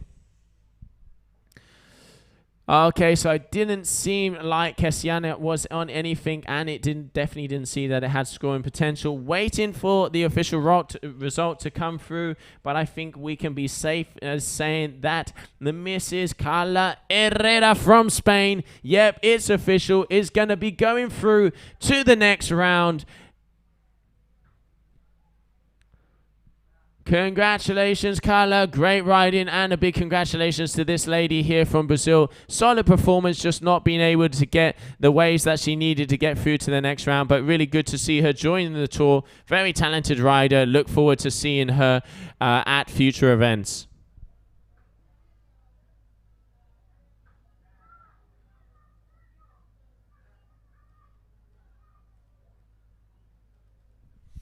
And you can see her saying hi to Anderson Robosos, just, trying to, just unfortunately, she was looping the kite, didn't quite get the waves that she wanted to. But still, solid performance here from the Brazilian. Great to see another girl on tour. This event had a record-breaking 25 lady registrations, which is the biggest event in history that we've had with the girls. There are so many good female riders out there, and it's great to see them pushing the boundaries of the sport, event after event.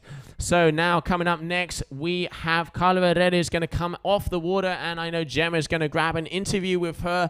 This is coming to the end of the stream today. We will keep information to see what time we'll be starting tomorrow. Make sure you check out the social medias. We will have all the times there. What a day we have had, day 3. This has been round 5 of the men. Seeing one of the best moves of the competition with that 360 from the last waves from Ayrton Cosolino.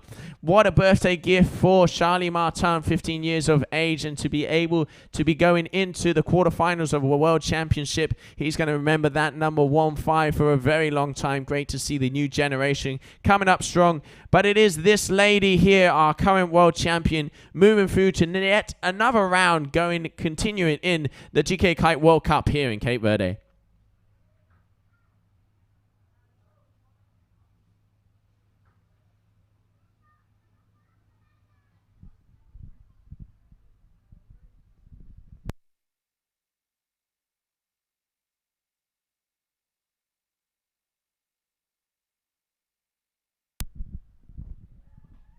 You can see some of the boys and girls having fun out there. Now it's their time to get on the water. Really been some good riding out there today. It's impressive to see what the girls and the boys can produce in these marginal conditions. Very, we've been saying selection is key. It's been washing machine out there. And, we wanted to have the perfection of Punta Preta. But in the end, the World Championship, Mother Nature is boss. And the guys and girls have to ride in all different types of conditions to become the most complete rider in the world. Ayrton Cosolino at the moment is our current world champion, as is Miss Carla Herrera, who's going to go down on the beach booth with Gemma very shortly. You can see some of the people just going out to have some fun in there. A little bit of strapless freestyle on the inside there. If I'm not mistaken, that looks like Monica.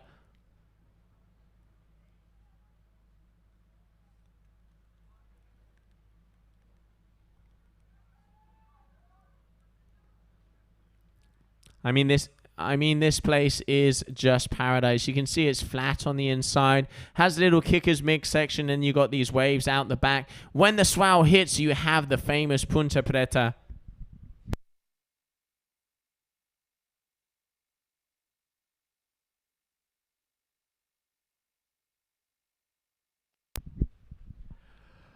And here we can see the locals also. So many good local riders on both the men's and the women's fleet. We've seen it with Irati. We've seen it with Mitu, Machu, or Arsenio, Ayrton, all of the boys. I mean, this is one of the birthplace of the strapless discipline. I'm Josie Ashler. It has been an absolute pleasure being on the stream here for day number